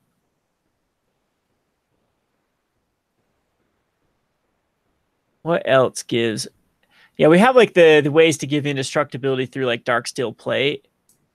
Probably should. I think just the cream of the crop among these that are most relevant, mostly for turns where you're wanting to go off, so to speak, and just make a whole bunch of tokens in one go. What serves to achieve that the best? And we probably don't need a ton. You don't need many. No. You only need like a handful. I'd actually consider the one that cycles. Just because it just does the job. You can pitch it if you want to just run through the deck. It's the one from Amonkhet with cycling. I think it's Amonkhet. But if we're limiting ourselves on an indestructibility gaining cards, and I think we should, because we don't want to load up the deck with too many, then I think you can probably stick to Eldrazi Monument. I do like Destined to Lead because I really like that lead for the alpha striking. It'd be pretty funny. I mean, who uses Lure to much effect with insect tokens in Commander, huh? So this would be a deck that can make use of these very niche cards. Vivian Reed can give indestructible if we get the emblem. Are we doing doubling season for that? Andy Tesh wants us to run call. Doubling season will probably want to be in here for sure. Is Scoop Mob in there? Well, I need to get to the insects again. Now we're getting like off the mark because doubling season has so much synergy in this deck. It's going to be in here for sure. If it's in there for sure, then I would probably say yes to Vivian Raid, just because she has a control card. You know, she can answer something. It's nice. Her -3 is really nice, and the rest of the time, you're not having doubling season. It is nice to just POW something that's a trouble permanent. Faded Return's kind of cool. That's actually pretty good. Faded Return, because we're milling ourselves. We might still have a self-mill strategy. And then it gains indestructible. But how far do we want to go on this path? 7 mana for a Faded Return. I don't know. Yeah. How many tokens can you make off a Horn's Nest? Soul of New Phyrexia for sure. Soul of New Phyrexia is perfect. Because it works with the self-mill. Yeah, I like that a lot, and Okay, I'm really, I've been advocating for crawling sensation Crawling since the Sensation's beginning. in So here. It's in yeah, here. oh yeah, but I mean this just adds to Yeah. the graveyard. I think we strat. found enough indestructible stuff. I mean, 3, 4, 5. We could probably do the. I don't think we want to go the Cole Caldera. Hammer of Nerazin. What exactly Nazan. is this? What exactly is the big plan with the Nazan, sorry. indestructible creatures? Hammer of Nazan's actually pretty good here too. But we'll have to see how far we want to go. Giving Hornet Nest, Saber Ants, or Brood Hatch Nantuko indestructible, and then just pinging it over and over and over with like Pestilence type cards is what And we're looking Thornbite at. Staff. And Thornbite Staff, yeah. Except you have to have a thing that then... Yeah, Thornbite Staff's kind of awkward because you have to pay 2 and tap, though. I think we could cut Thornbite Staff. At Yeah, this me point. too. I think it's not that great. Since we've found that we can go for the temporary indestructible route, and we only need the spot of it, and when you're wanting to go off, tapping is not really a good idea. Relying on something that needs to wait a turn, which is why I'm really not big on the tap and at the beginning of upkeep trigger stuff. So the Soul of New Phyrex, I think, does the best. The second best is definitely the Eldrazi Monument.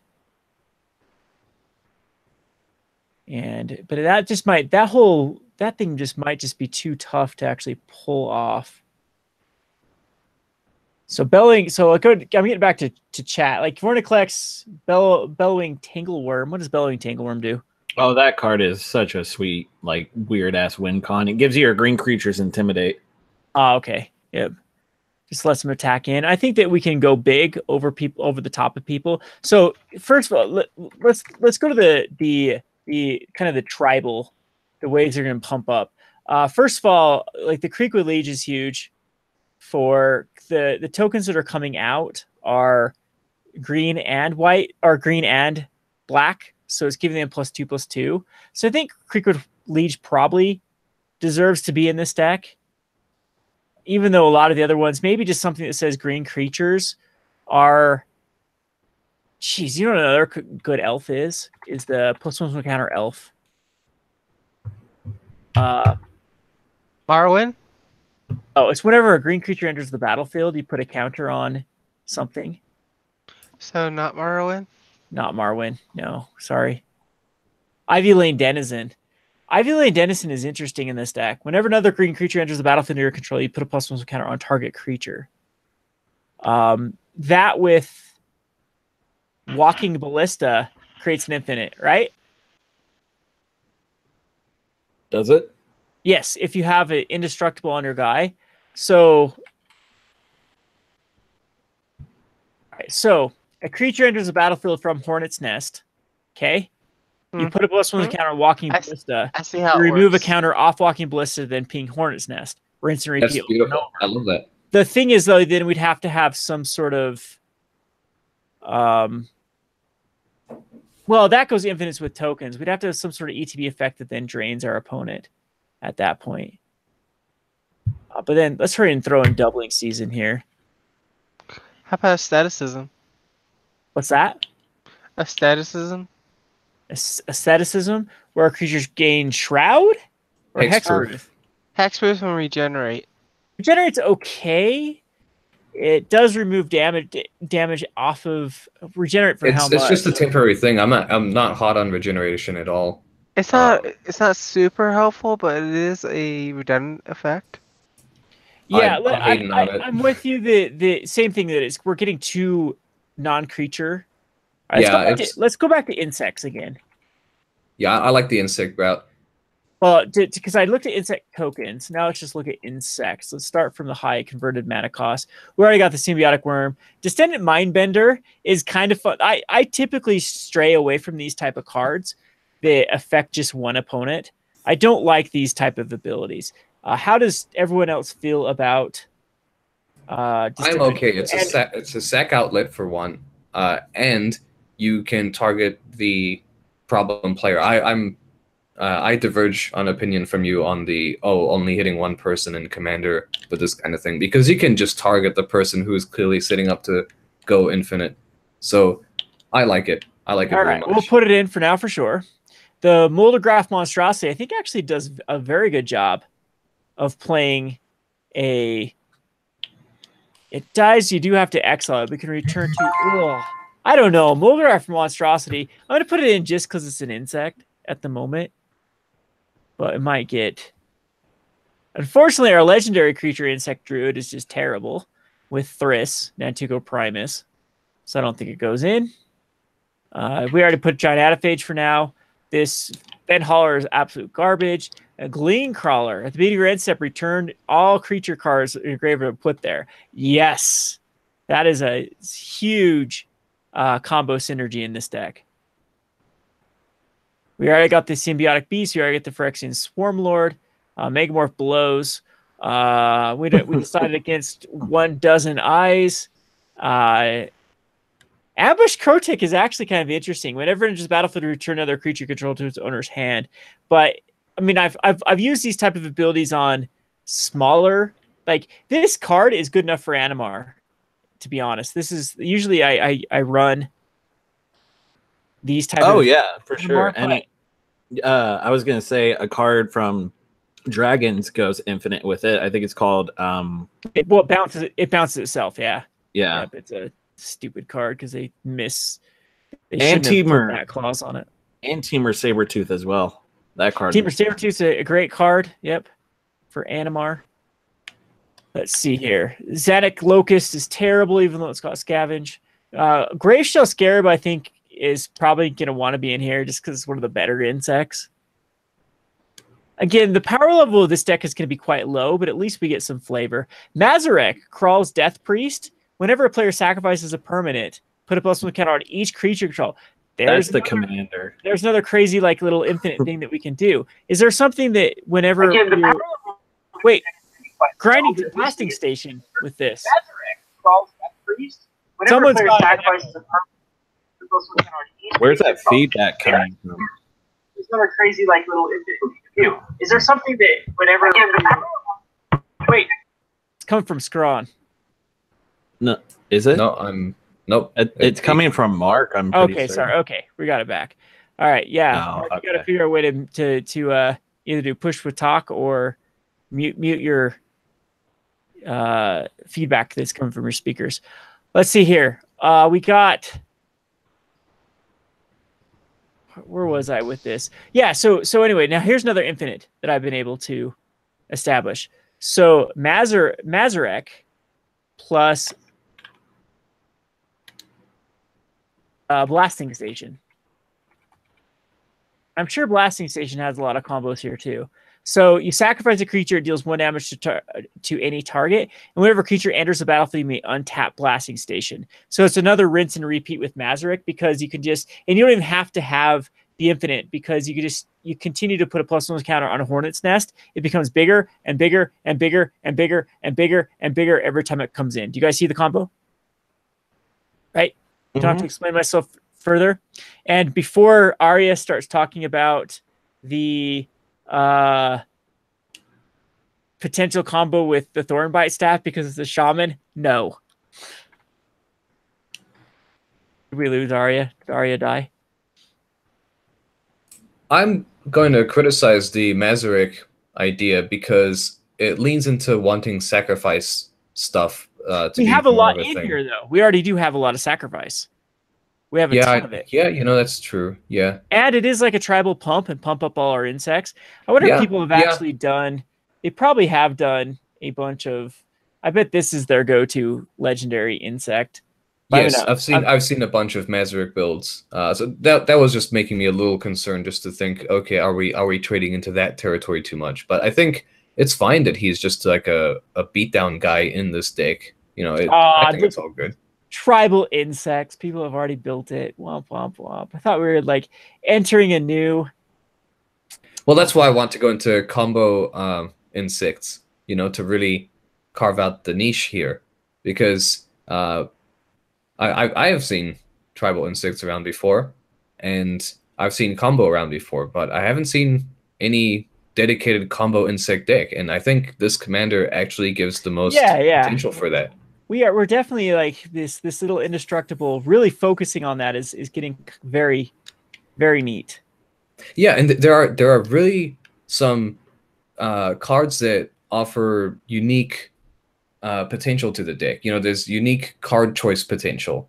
On that note, there's one card I would like to see in here, and you'll have to bear with me. It's a card that's really easy to dismiss as janky. It's without weakness. I don't think that made it into the indestructible package, but I would like to see it because it cycles. And I would, if I were running this myself, I would run this instead of the equipment card because the equipment card is chunky. It takes a lot to invest in on the turn. It telegraphs itself. It's easy to see coming a mile away. This is nice to just whip out and suddenly combo out with. And if you don't need to do that, you can cycle it. And the cycling draws a card which synergizes with dredge mechanics.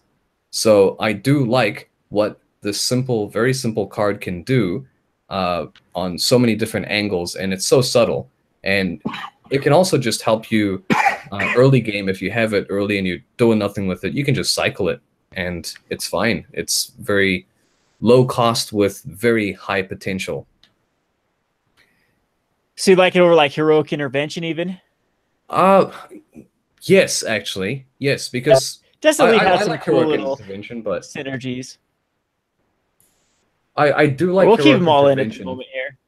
Yeah, but I think continue. Without Weakness is my favorite. But yeah, let's go on. I put it in. Let's go down. Okay, so where do we get with Vorapede is okay. I'm gonna put it in just because it's another. We're probably gonna end up cutting a lot of these big beater insects just because we want to be more focused on the combo. Undying is kind of fun because you get a 2-for-1 with this, and then you can sacrifice it even twice. So there might be some cool things you can do with it. Stag Beetle enters the battlefield with X+1 counter or X number of other creatures on the battlefield. There's a lot of synergy here with a big Stag Beetle. I'm going to put it in. Eventually, I think these are going to get cut. Gigapede, Shroud of Being for upkeep. If Gigapede is in your graveyard, you may discard a card. If you do, return Gigapede to your hand. Huh. How do you feel about this? This card is just a way to enable to get your dredge cards back in the graveyard. But it's only beginning for upkeep, so it misses its opportunity to do so. I think as awesome as Grim Flare is, let's get your deck on the screen. Oh, is it on the screen? My avatar, even when I wasn't talking, it still. I think I went to mute. I went to mute you, and then because I thought you were getting feedback, and then. No. I mute myself when I'm not talking. There we go. We're back up. We are professional here. All right, so there we're back up. Oh, also some love for Without Weakness from the chat. Just gonna appreciate. Yeah, Without Weakness is in here now. It's there. Boom. We got it. I'm very happy. so let's go back to the Stag Beetle. Enters the battlefield. We got Stag Beetle. Gigapede is actually quite interesting. You can discard a card to bring it back to enable cards in your graveyard and then rinse and repeat if we are going like Tortured Existence. I'm going to throw it in at the moment, and then again it might get cut. I don't like this Giant Dust Wasp. Doesn't do anything. We already got the Ant Queen here. Vexing Beetle can't be countered. Gets +3 if another creature. Nope. Even a 6/6 can't be countered for 5 mana. Is terrible in Commander. Rust Scarab. It becomes blocked and you destroy target artifact or enchantment if any player controls. This has synergy with your lure effect. Oh. So it has bonus points there, but I'm not sure if it's good enough. Query Beetle. When Query Beetle enters the battlefield, you may return target land card from your graveyard to the battlefield. Interesting little synergies for sure with the self-mill dredge strategy. So I think it wants to be put in here. Deadly Insect, no. A Shroud, 5 mana for a 6/1 is terrible. Works on non-basics, so that's interesting. Yeah, Query Beetle's actually kind of cool, especially we might be putting like a sack land in here that like the Memorial of Unity, for example. Will we be throwing the whole suite of fetch lands possible? So like Verdant? No, because I veto that because I think that should not be an option in Commander. I think that the fetch lands should have their color identity, and I am a stickler with that. You can talk to me until I'm blue in the face, and I'll tell you you're not putting your goddamn Marsh Flats in this deck because Marsh Flats is a white-black card. It is not a. I screw that. It's I can't stand that. All right, so Colossopede, Caustic Crawler, Landfall. Whenever land enters the battlefield under your control, you may have target creature get. That's too weak. Swarm of Bloodflies, I think is Swarm of Bloodflies. I think is actually good enough because it enters the battlefield with 2+1 counters, and whenever another creature dies, you put a +1 counter on Swarm of Bloodflies. It's a way to go infinite as far as Swarm of Bloodfly, like with our combos here. I like it. It's flying as well with some evasion to get in there. Yeah, that's cool. Rockfeaster Maggot, even though it has utility, I don't think it'll be good enough. Spinal Parasite, Sunburst is weak in a 2-color deck. Pestilent Soul Eater getting Infect, I don't think is where we want to be. Mantis Engine, a 3/3, can gain First Strike or Flying. That's terrible. Yavimaya Ants, Cube of Upkeep, Trample Haste, nope. Tangle Mantis, nope. Nantuko Calmer, you can sacrifice it to destroy target enchantment. 4 mana, though, is huge. Within, you have to tap it and add a green. I don't think that's where we want to be. No, I'm not hot on tap effects in this deck. Don't like Edgebridge Goliath. It's just too much of a beater. Venomous Dragonfly, whenever it blocks or becomes blocked, destroy that creature in a combat. It works with your lure effect, so I'm going to put it in here as a card that will most likely be cut. But we could go more of the lure type route with this deck for sure. We got the Symbiotic Elf. We got the Saber Ants. We got the Nantuko Vigilante is kind of cool because when you turn it face up, you destroy target artifact or enchantment. But that's a huge... That is a lot of... It's a good card in Animar. How come I've never put this in Animar? That's a really good card in Animar. Huh. See, you learn stuff every day by kind of brewing around with cards. What about Colossal Dreadmaw? We definitely should put Colossal Dreadmaw. It needs to be put in here for sure. Since Wizards prints it like every set possible. I'm gonna put the Vigilante in here. I think we want some sort of control, and this is definitely a great way to do it. It is 5 mana to destroy an artifact or enchantment, but that's fairly reasonable for sure. And going back to the Calmer, though, it does sacrifice itself to put it in the graveyard. Man, maybe I'm underestimating the Calmer. All right, I'm going to put in for now, just because we do want as many creatures as possible. All right, so the Disciple sucks. It's not where we want to be. The Cultivator enters the battlefield. You may discard any number of land cards to put that many +1 counters on Nantuko Cultivator and draw that many cards. This is another crazy. Where were the people in? Was this card being used with like Gitrog Monster in the new Land Matters? Did this spike up? That is a Nantuko Cultivator. Could be a pretty overlooked card here.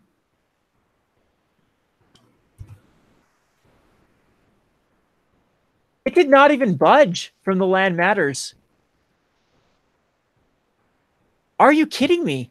This card is insane. Might be your next buy 40, huh? For Gitrog. Gitrog says will land from anywhere, correct? Yeah, I believe so. Yes. And doesn't the new commander also want cards? I mean, we don't want it in our deck, I don't think. Crawling Sensation says land from anywhere as well for insect tokens, so I'd say chuck it in for sure. All right, we're chucking it in. I am going to put this... I need to hurry and write this down, because this is just an education card. I'm not a fan of the card. Of Nantuko Cultivator in a Lands Matter deck? Well, like, I mean, how many times do you have 3 or 4 lands in your hand? It doesn't matter how many times you have 1 land in your hand. Is it good for one land? Oh, yeah. It replaces itself. It's fine. It comes as a 3/3. It's something you then, in a sacrifice deck, you can rinse and repeat. Yeah, if you have ways to combo, like bringing cards back to your hand from your graveyard, which is like Life from the Loam.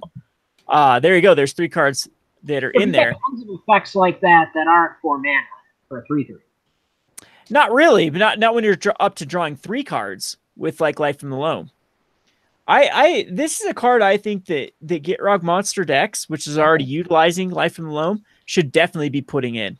I think there's a ton of synergies right in that specific deck that could justify a 4-mana spell that can potentially draw you a ton of cards. But where I really like this is the ability to rinse and repeat this. Commander is a game where you need to grind through the board wipes. You need to grind through other people's control.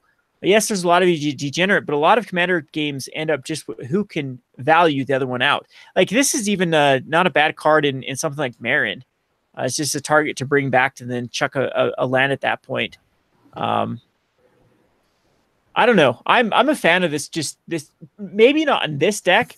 We are looking for as much flavor and as much synergies as possible, and we've already identified one card that this does synergize with. So I think that definitely justifies putting it in for now. Fan.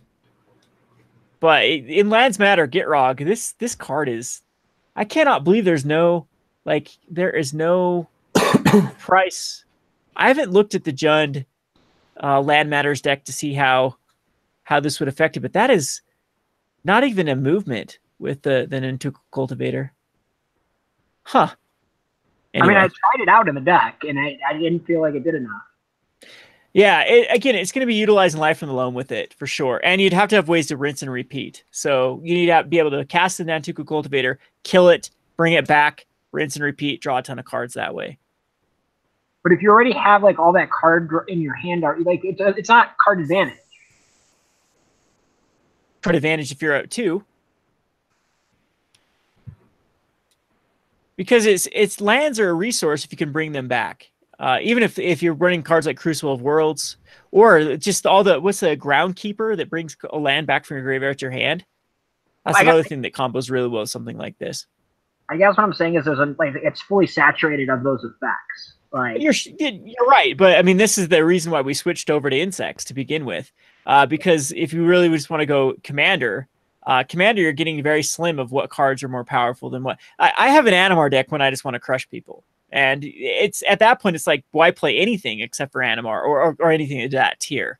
And Cultivator, though, is like that's something I get out of Commander, and it's something I get out of this sort of experience in deck building, is just to, get the creative fluids going to try to find, like, we found some pretty sweet little combos already just by, wow, look at this Nantuko Cultivator. It's it isn't the best card for card advantage, but it's something that can work. It's something I can make work. And do you draw that many cards per discard, or put how many counters? I'm going to get a ruling on Nantuko Cultivator. I'm pretty sure it's by how many cards you discard, but it even gets even better if it's not with doubling season. Gatherer. Pull this up.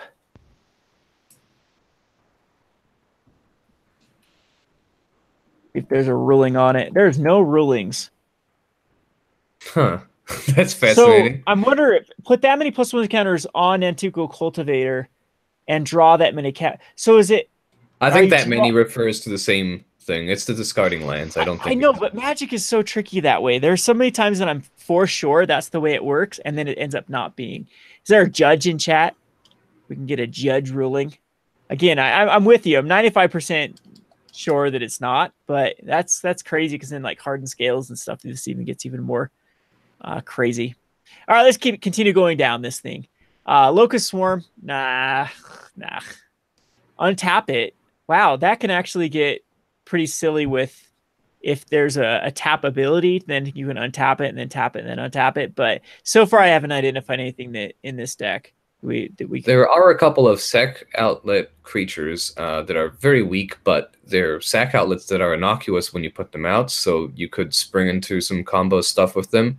And that's mostly Devouring Swarm and Drosshopper. Very weak, but are they down the list more? I'm into 4 drops. Are they insects? Yeah, they are insects. Okay, we'll get them in a second here. Hawk Eater Moth, no. Giant Mantis, no. Giant Caterpillar, no. We've already ruled that out. Carrion Call, no. I don't think we got the Beacon in there. Perilous Shadow, that's bulk. Carrion Ants, that's pretty bad. Bane of the Living, another morph card that's kind of cool. I think that it's too much of a non-bow in this deck, though. We Yeah, do it just have wipes ways yourself. to, we do have ways to get back our stuff, though, if we want to go into that route. But I don't think that Bane of Living, it's great to like answer for Cranko-based decks or other token-based decks to wipe your opponent's boards as well. But I honestly don't think it's nice too in much of a isolation, combo. but not as a part of this. There are better decks that could go Yeah. into to take advantage of it. Mortipede can force things to block it. I don't think that's where we want to be. If had Death Touch, maybe.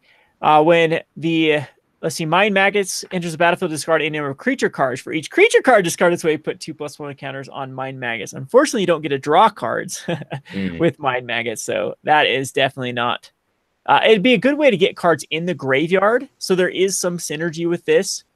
It comes out at that point, even if you discard one card, this is still 4/4. There's better ways to discard cards than that.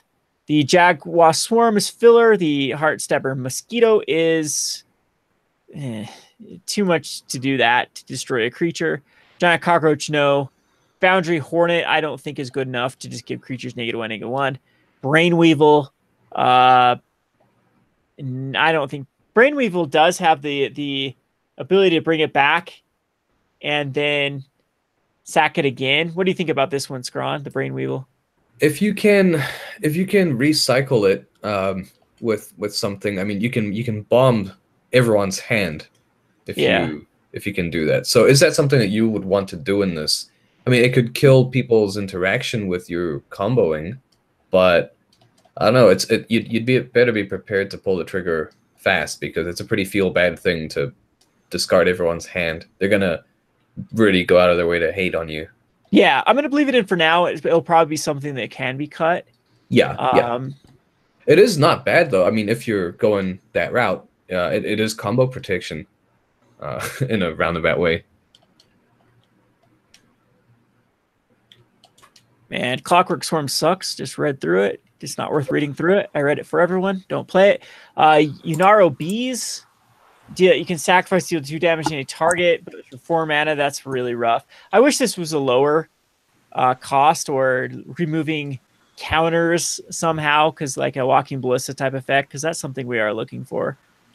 We have the Marker Beetles. You can sacrifice it to draw a card, but to me, that's just too much.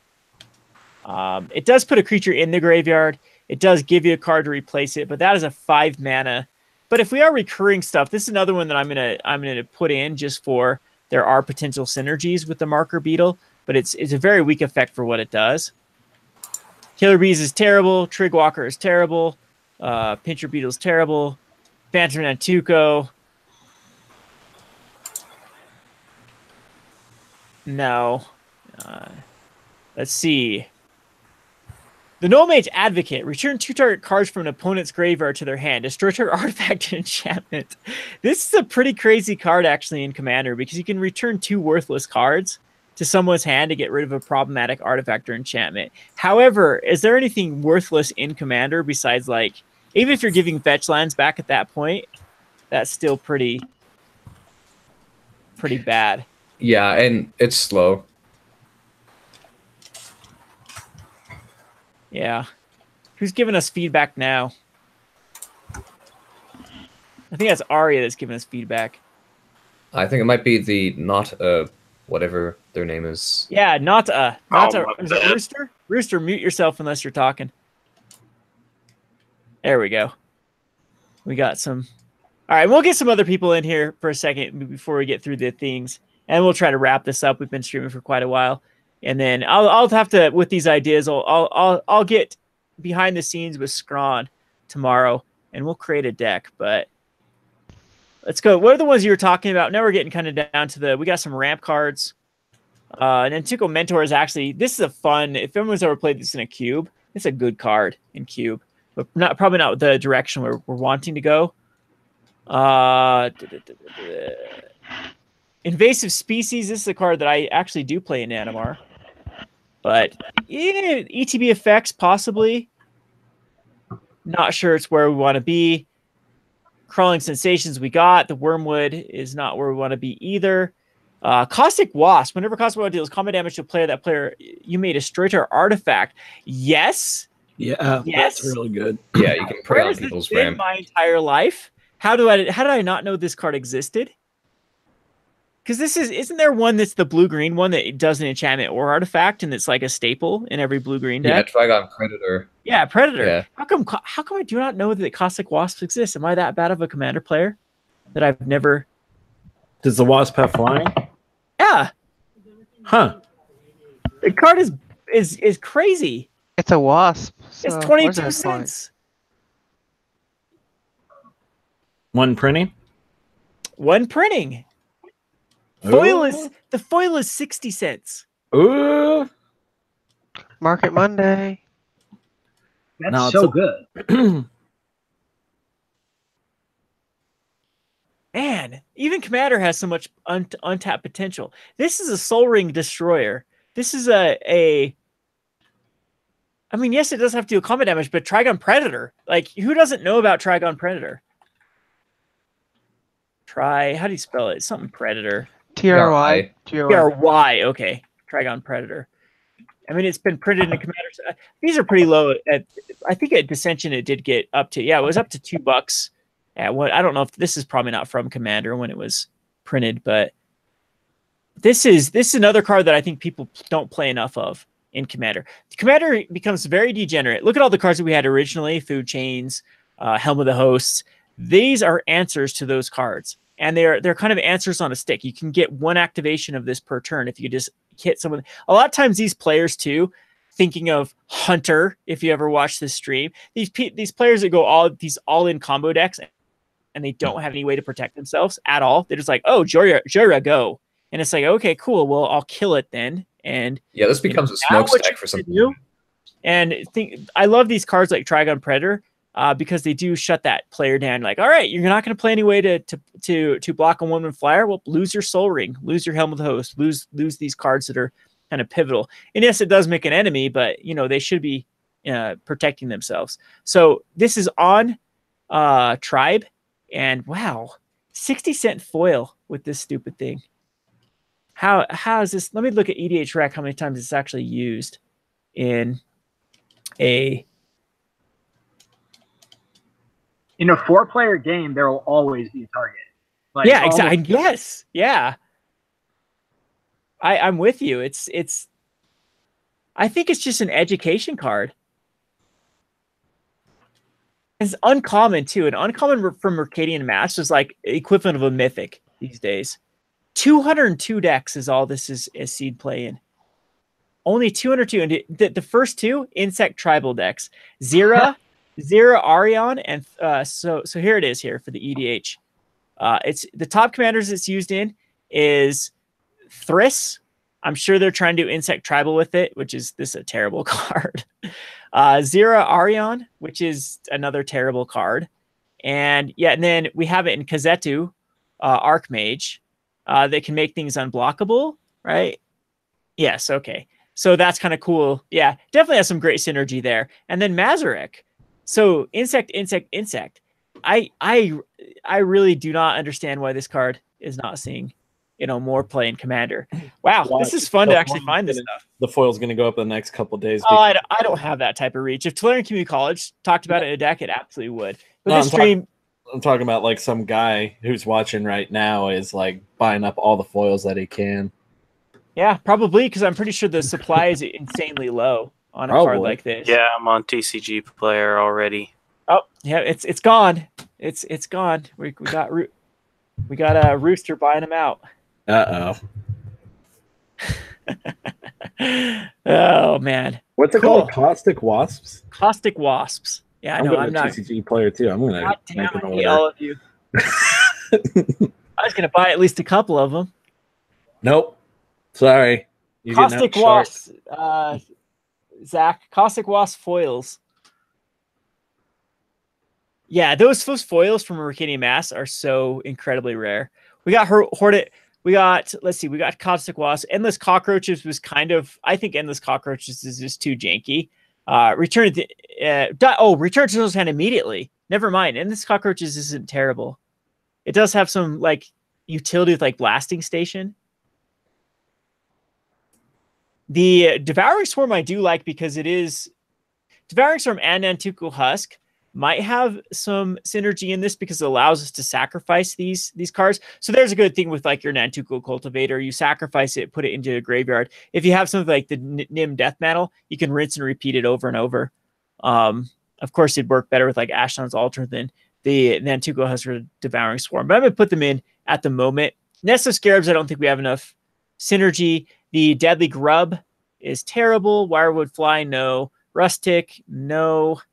That's an insect, huh? I guess you can keep something tapped down indefinitely. That's kind of cool, actually. We'll put it in just because it can be annoying, but it'll probably end up getting cut. The Golgari Kirun can turn into an insect. I don't know how relevant that is. The Pharopede deals combat damage to player, remove a counter from target permanent. Another interesting card in the right, if you're looking to just get rid of your own counters off of permanents, but I don't think this will have enough impact. Like, how many cards do you have to get a counter off of it?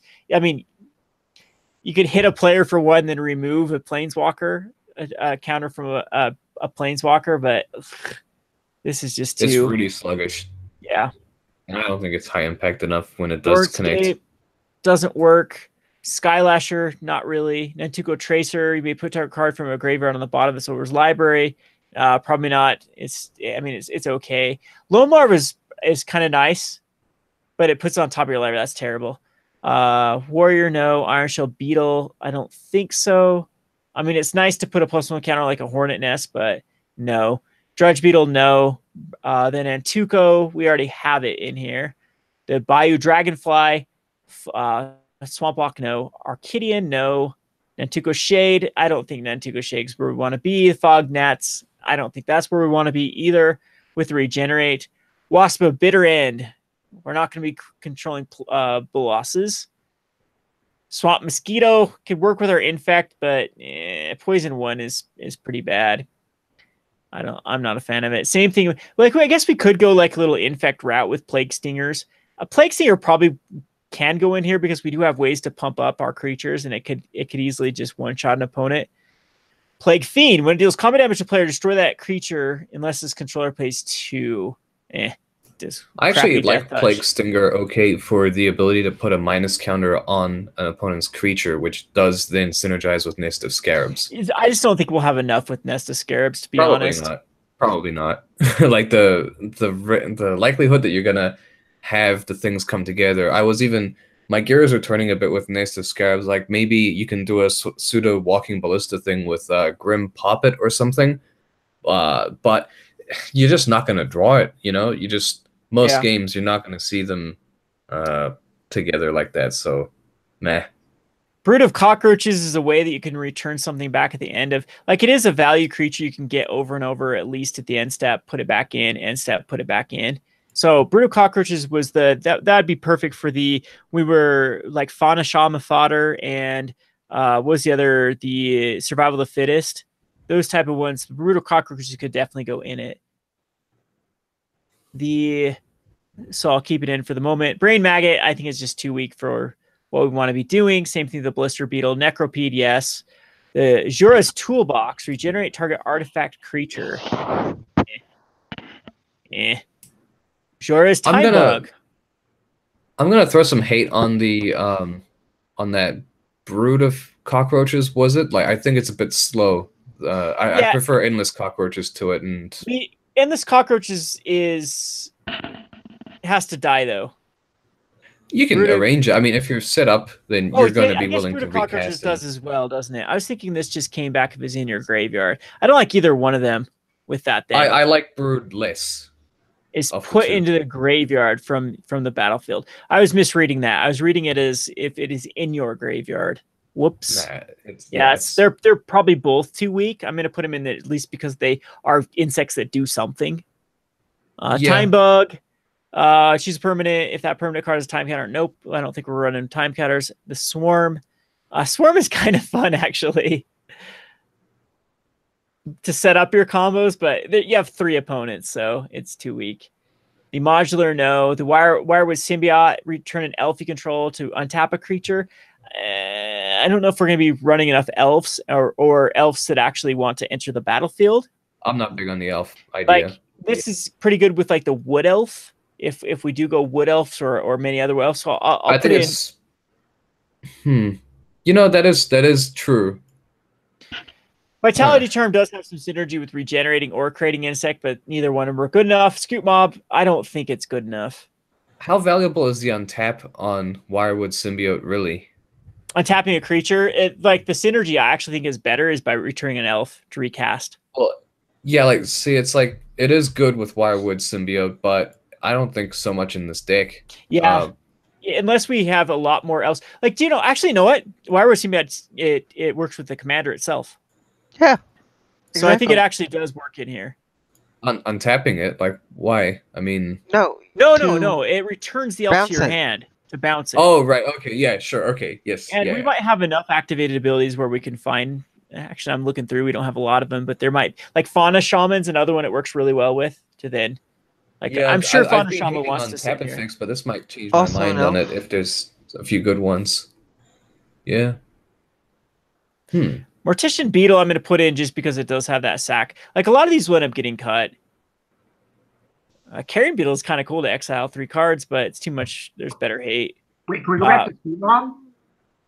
Scoop Mob, or I mean, for a 1 mana, like, what's our curve like? Like, wouldn't we want a 1 mana that can become a 5/5 pretty quick? It's so bad. Have you ever played this card in Commander? It's slow. Yeah. It's so slow. Yeah, it's just, it's okay in like very ramp specific where you get your 5 lands immediately. You draw this late game, it becomes a 5/5, then a 9/9. At that point in the game in Commander, a 9/9 without any sort of evasion, a 14/14 without any sort of evasion is terrible. I'd rather a very vanilla, like French vanilla. Seeker? A what? Green Seeker. It's a 1 mana elf. We'll get to those. Let me finish right through. For Mortician Beetle, Carrion Beetle. Carrion Beetles is just Carrion Beetles. See, I like this better than Scoop Mob because this is just. It has to have 3 targets though. No, up to 3 targets. Carrion Beetles is a great hate card for 1 mana to hate on. Again, this would be a good option if you had enough dredge, like other dredge Marin decks in your scene. Carrion Beetle's great. That actually, I think this actually might be worthwhile to just put in.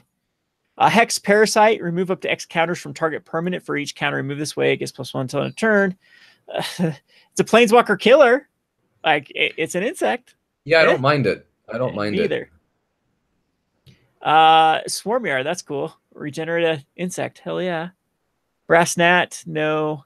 And Final Iteration, we can't play it. So what were did I miss the cards you were talking about earlier? Scrawn?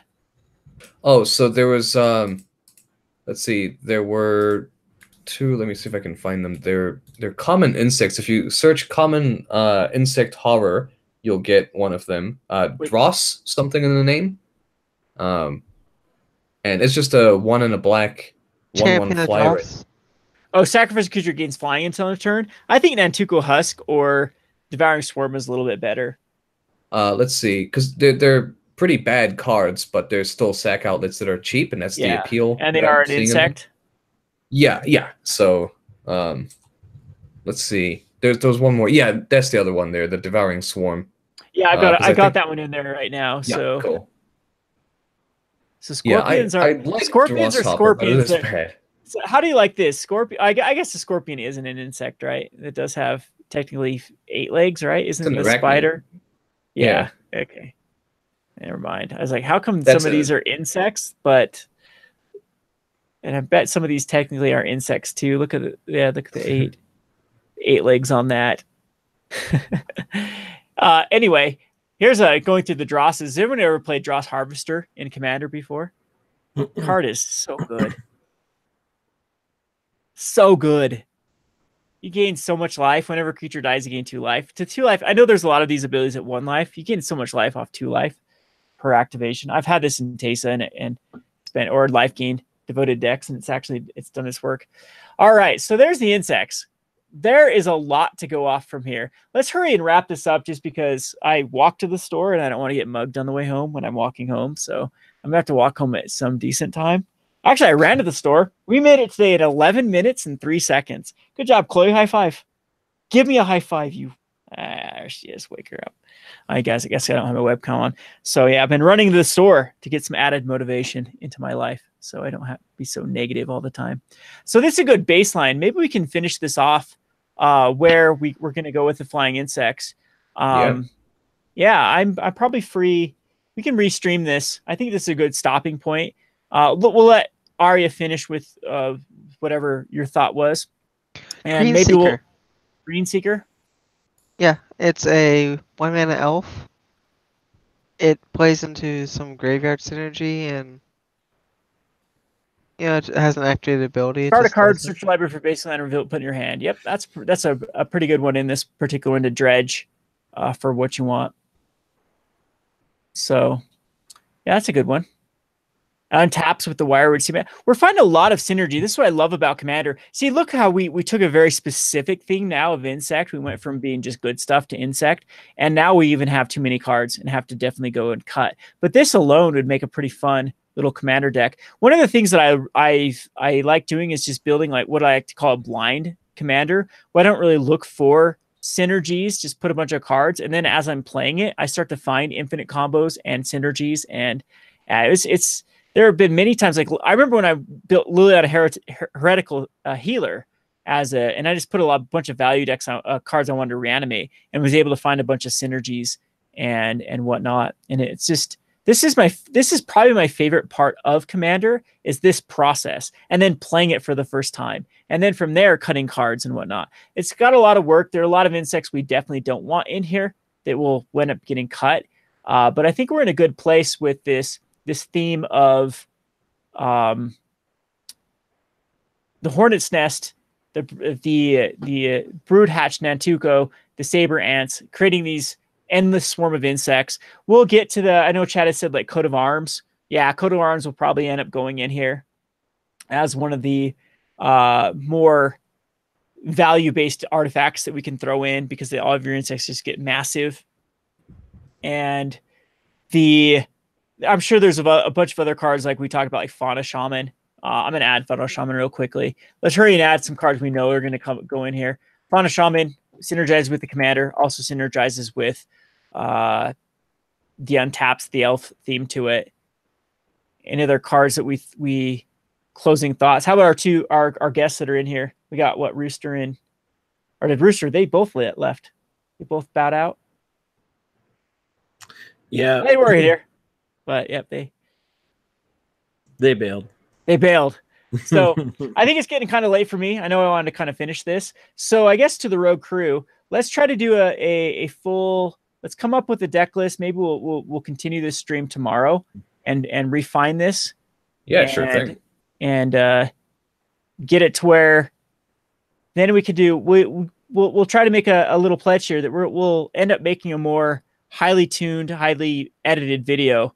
I do have some videos coming up in the process, like I'm already working at. I thought I had it open. My top 10 list of cards I'm going to put Miss Pro's rotation. Look, I didn't even spoil it as they are X'd out here. I'll give you my number one. If anyone can guess my number one. 3, 2, 1, go. Marinette, or wait, I have a second guess. Yes, Marinette. The Vizier of I'm predicting on the list will be Vizier of the Menagerie. What's the top 10? Uh-oh, look at you, Scrawn. So I have a top 10 cards I'm going to miss post rotation. This video, I think actually number one was the go-to. Yeah, there we go. It's recorded. Yeah, I just need to do the painstaking edit process of it. But again, I'm going to try to pledge. Like, I've been incredibly negative Nancy lately with Magic in general. Today, I kind of had yesterday. I do this a lot. I need to do a video on motivation and people like me that struggle with mood swings, and it just kills your entire outlook. Think about starting with a baseline that's different than normal. Like sometimes, even when I have energy, a lot of times it's negative energy, and you start with that negative energy, like the negative. Now, I'm not talking about the hippie negative energy. I'm talking about you have energy, like energy, like being able to, like, one of the things about depression is you don't have energy. That's the whole problem. You don't have the drive, the energy, the ability to get going to begin with. But on the opposite end of that too, is sometimes you do have an overabundance of energy, but it's not good energy. It's kind of like the bad, like ornery energy. So you and I get think sort that's of sense of stagnation from it or something, huh? yeah, and that's where I've been at. It's just like every time I go to build a magic video or do a magic, I get so pissed at the direction of Magic Arena or the community or like where I want the game to be and where it's not, that it just frustrates me so much that energy is actually working against me. And that's where the state that I've kind of been in. And then I just kind of sat down. I'm like, you know what? Like, I think I was reminiscing. We had a kid move. He left this area because there's no jobs here. And then I remembered how lucky I am that building magic decks and owning a game store is my job. So the worst day in here is probably the best day that I had loading trucks at Conway or managing American Express's warehouse or running around being a courier. I'm just thinking of some of the jobs I've had over my life. And it just kind of, man, this is so much fun doing this, even though, Magic is probably never going to be it's never going to have the outlook I want it to. It's always going to be run by people I don't agree with. But it still is a great game. And I have a lot of fun doing it. And having that sort of mindset and attitude, I think is helped reinvigorate it. So I've rededicated. I know that August was a terrible month for Rogue Deck Builder. Early September was also a terrible month. But I'm going to try to revamp it. Hopefully Scrawn and Arya and Tasty Snackies can help motivate me as well. And we can kind of do this as a group project to where we can actually grow this deck. Right on. What's that? Rogue Master Brewer did pretty well in August. Yeah, I know, but it did very well with me not having anything to really do with it. You can tell my heart was not in it at all. Like you can definitely go to our Discord. I've been a negative Nancy about so many things. And again, it just all comes for, I'll talk about it in another video sometime. It's something I definitely struggle with. Like when my motivation's not there, good luck. Good luck get me to do anything. So this has been fun. This is a good stopping point, I think, for this stream. I don't know how many people we've had on stream. Not very many. My YouTube channel is definitely suffering for not creating content for the past couple of weeks. But I think this is for those of you who have watched, this is a fun little experience. We were able to identify some cards that I've never even known existed, like this Nantuko Cultivator, as well as the Cossack Wasps. And I think Null those are Brooch. All the foils are gone, by the way. Null Brooch. They're all, you bastards.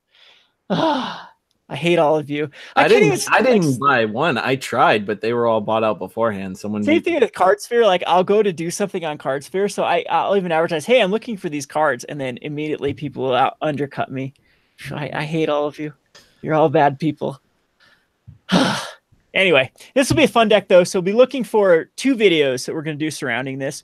One is just cards I think you should invest in based on this card. Those will probably be more the degenerate cards. I'm sure when these lists start to come out, they're going to look very similar to Savr decks or Marin decks or Prosh decks. Those are the ones that are going to come out the gate. This little insect tribal deck, maybe we can get a little hype going around it. People should play it. People should you should have your commander decks. The only time I take Animar out is when I have other people that are wanting to play degenerate stuff. I'm like, say, okay, if you want to be a degenerate player, I'm going to do it better than you. And here's Animar. Usually my go-to decks that I play right now, I play Itali because I literally can't win with my own cards. So if people want to complain about me finding crazy combos, it's using their cards, not my cards. And then I actually play this one here, this Joel Rail. I don't know if I've ever showed Joel Rail before, but Joel Rail is just a ramp deck, and MTG broke when I tried to click on it. So I am frozen. Yep, I am going to get an error. So apparently, there it is. Joel Rail is a fun commander too, because it's just a wonky deck. It's just trying to get discard two cards, all lands target player controls become 3/3 creatures until end of turn. And so basically, I just ramp, Joel Rail out a bunch of 3/3s, and then attacking for lethal. So you utilize cards like the Beastmaster's Ascension. Isn't that what it's called? Yeah, Beastmaster's Ascension is a very popular card that I end up getting. And then a bunch of other cards like the Wild Beastmaster. Whenever it attacks each other creature, gets +X/+X until end of turn. So you can just pump up Wild Beastmaster slightly, and then you can lethal everyone. These are the type of commander games I actually like to play the most. I think if we go an insect tribal with the Izoni, I think that this will be a fun little deck to get behind. And we have some good cards. Definitely have some good cards in the making. So anyway, closing thoughts. I still have faith in some crossover between the combo and the tribal theme. I think it's possible that we could do another deck list just as you open one up to start the tribal theme. I think you can start up another one and try to borrow the best of both elements. Yeah. Well, and again, we'll mesh this down. We'll get a deck list going. We'll definitely, this will something I'll pledge. We'll get this video out. So be expecting a highly edited video. If this is something you like, again, every time we reach the $100 pot on Patreon, I will do a highly edited Commander video. So for reference, you can go look at the Battlefield Defiled. That was funded by patrons, as well as the King Makar. Not a lot of people on that tier. It's one of the options on Patreon. Another, there are a few options. You get a booster pack opened in your honor for anything over $4, and then there'll be a couple $5 tiers that is just for specific things that you like to support. So I highly suggest checking that out if you enjoy these type of videos. Yeah, Tasty. Any closing thoughts by you? Insects are cool, and I'm kind of with Scrawn earlier about like finding a cool combo type build. I was thinking more like it could be kind of a trap deck where in the beginning you think it's a casual insect deck, and then boom, you just most of my decks are like that. In fact, when a lot of the Commander players complain about me, I'm like, dude, just hand me your Commander deck and I'm still gonna win, because it's about playing tier outs, not about the cards that are contained in your deck. So yeah, it's we've already identified some sweet little combos that are easy to get. I mean, it is eventually just cut up cards like, I'm sure, like the Vorapede probably doesn't have enough synergy in here, so it ends up getting cut. Or if you like it enough, then sure. But then you start putting in some tutors to help get the specific things, and they can do some pretty sweet little stuff. That's the good thing about Commander. It's become very degenerate, but the thing is, you can actually be degenerate with like bad cards at the same point, or at least be competitive with bad cards. So for that reason, I do like Commander. It definitely does rely on having a good group. Jace Tribals managed to sneak out wins, and that deck is just straight garbage. Yeah, Jace Tribal. Oh God, if someone plays Jace Tribal, I will target them. It's not the Jace Tribal. I need to make a video on it because it's kind of my pride and joy. 100% Jace cards, even the islands, just everything has to refer to Jace either in the name, art, or flavor text. That's awesome. And naturally, it's a mill deck because all the Jace shit is mill. So it's like really bad, but I'm able to blow out people if I can get like Sphinx's Tutelage and Psychic Corrosion out at the same time. But other than that, it's real bad. See, that's what I'm hoping Arena like adopts, is that sort of format, where people are forced to play within these narrow. We used to do a thing. We used to actually play a theme back when I was in Salt Lake. They do a theme for like the month. So during like Christmas, you had to use big fat red cards because Santa Claus. And then we did one that was like, what did we do for? I remember when it was when Angry Birds got popular, like for the app for the phone. So we did one that was Angry Birds pigs versus birds. And so your deck had to contain like only things that reference pigs or birds. Like you had a little tiny wiggle room, but it's like 5% of your deck for like the tutor based stuff. And that is some of the most. Curse the Swine. Yeah, you could go Curse the Swine. Most of the pig decks end up being like red, because that was where beasts were the most common. But anyway. Yeah, that was the most fun I've had, I think, playing Magic, is with like a lot of the themes. And that's where Arena could really, really shine, is by forcing people to play out of the box. You have MTGO, you have a bazillion ways to play spiky decks. Good God, has anyone even gone to a goddamn Standard Showdown and not have it be Spike Central? No. Or people, yeah, Magic has enough ways to play mono red or red black vehicles at this point. We need ways to actually experience Magic in this way, and Commander is one of the very few ways you can do it, and that's just kind of kept it beautiful. Anyway, I think that's a good place to end. Shout out to all my my friends here at Rogue Deck Builder, the Scron, the Friends? tasty snackies, the well, besides Arya, because there's nothing good I can say about Arya. But everyone else is cool. And for the guests that joined us, I had a lot of fun with this stream. And yep, we'll get to doing this sometime in the future. Thanks for joining us. I'm hated.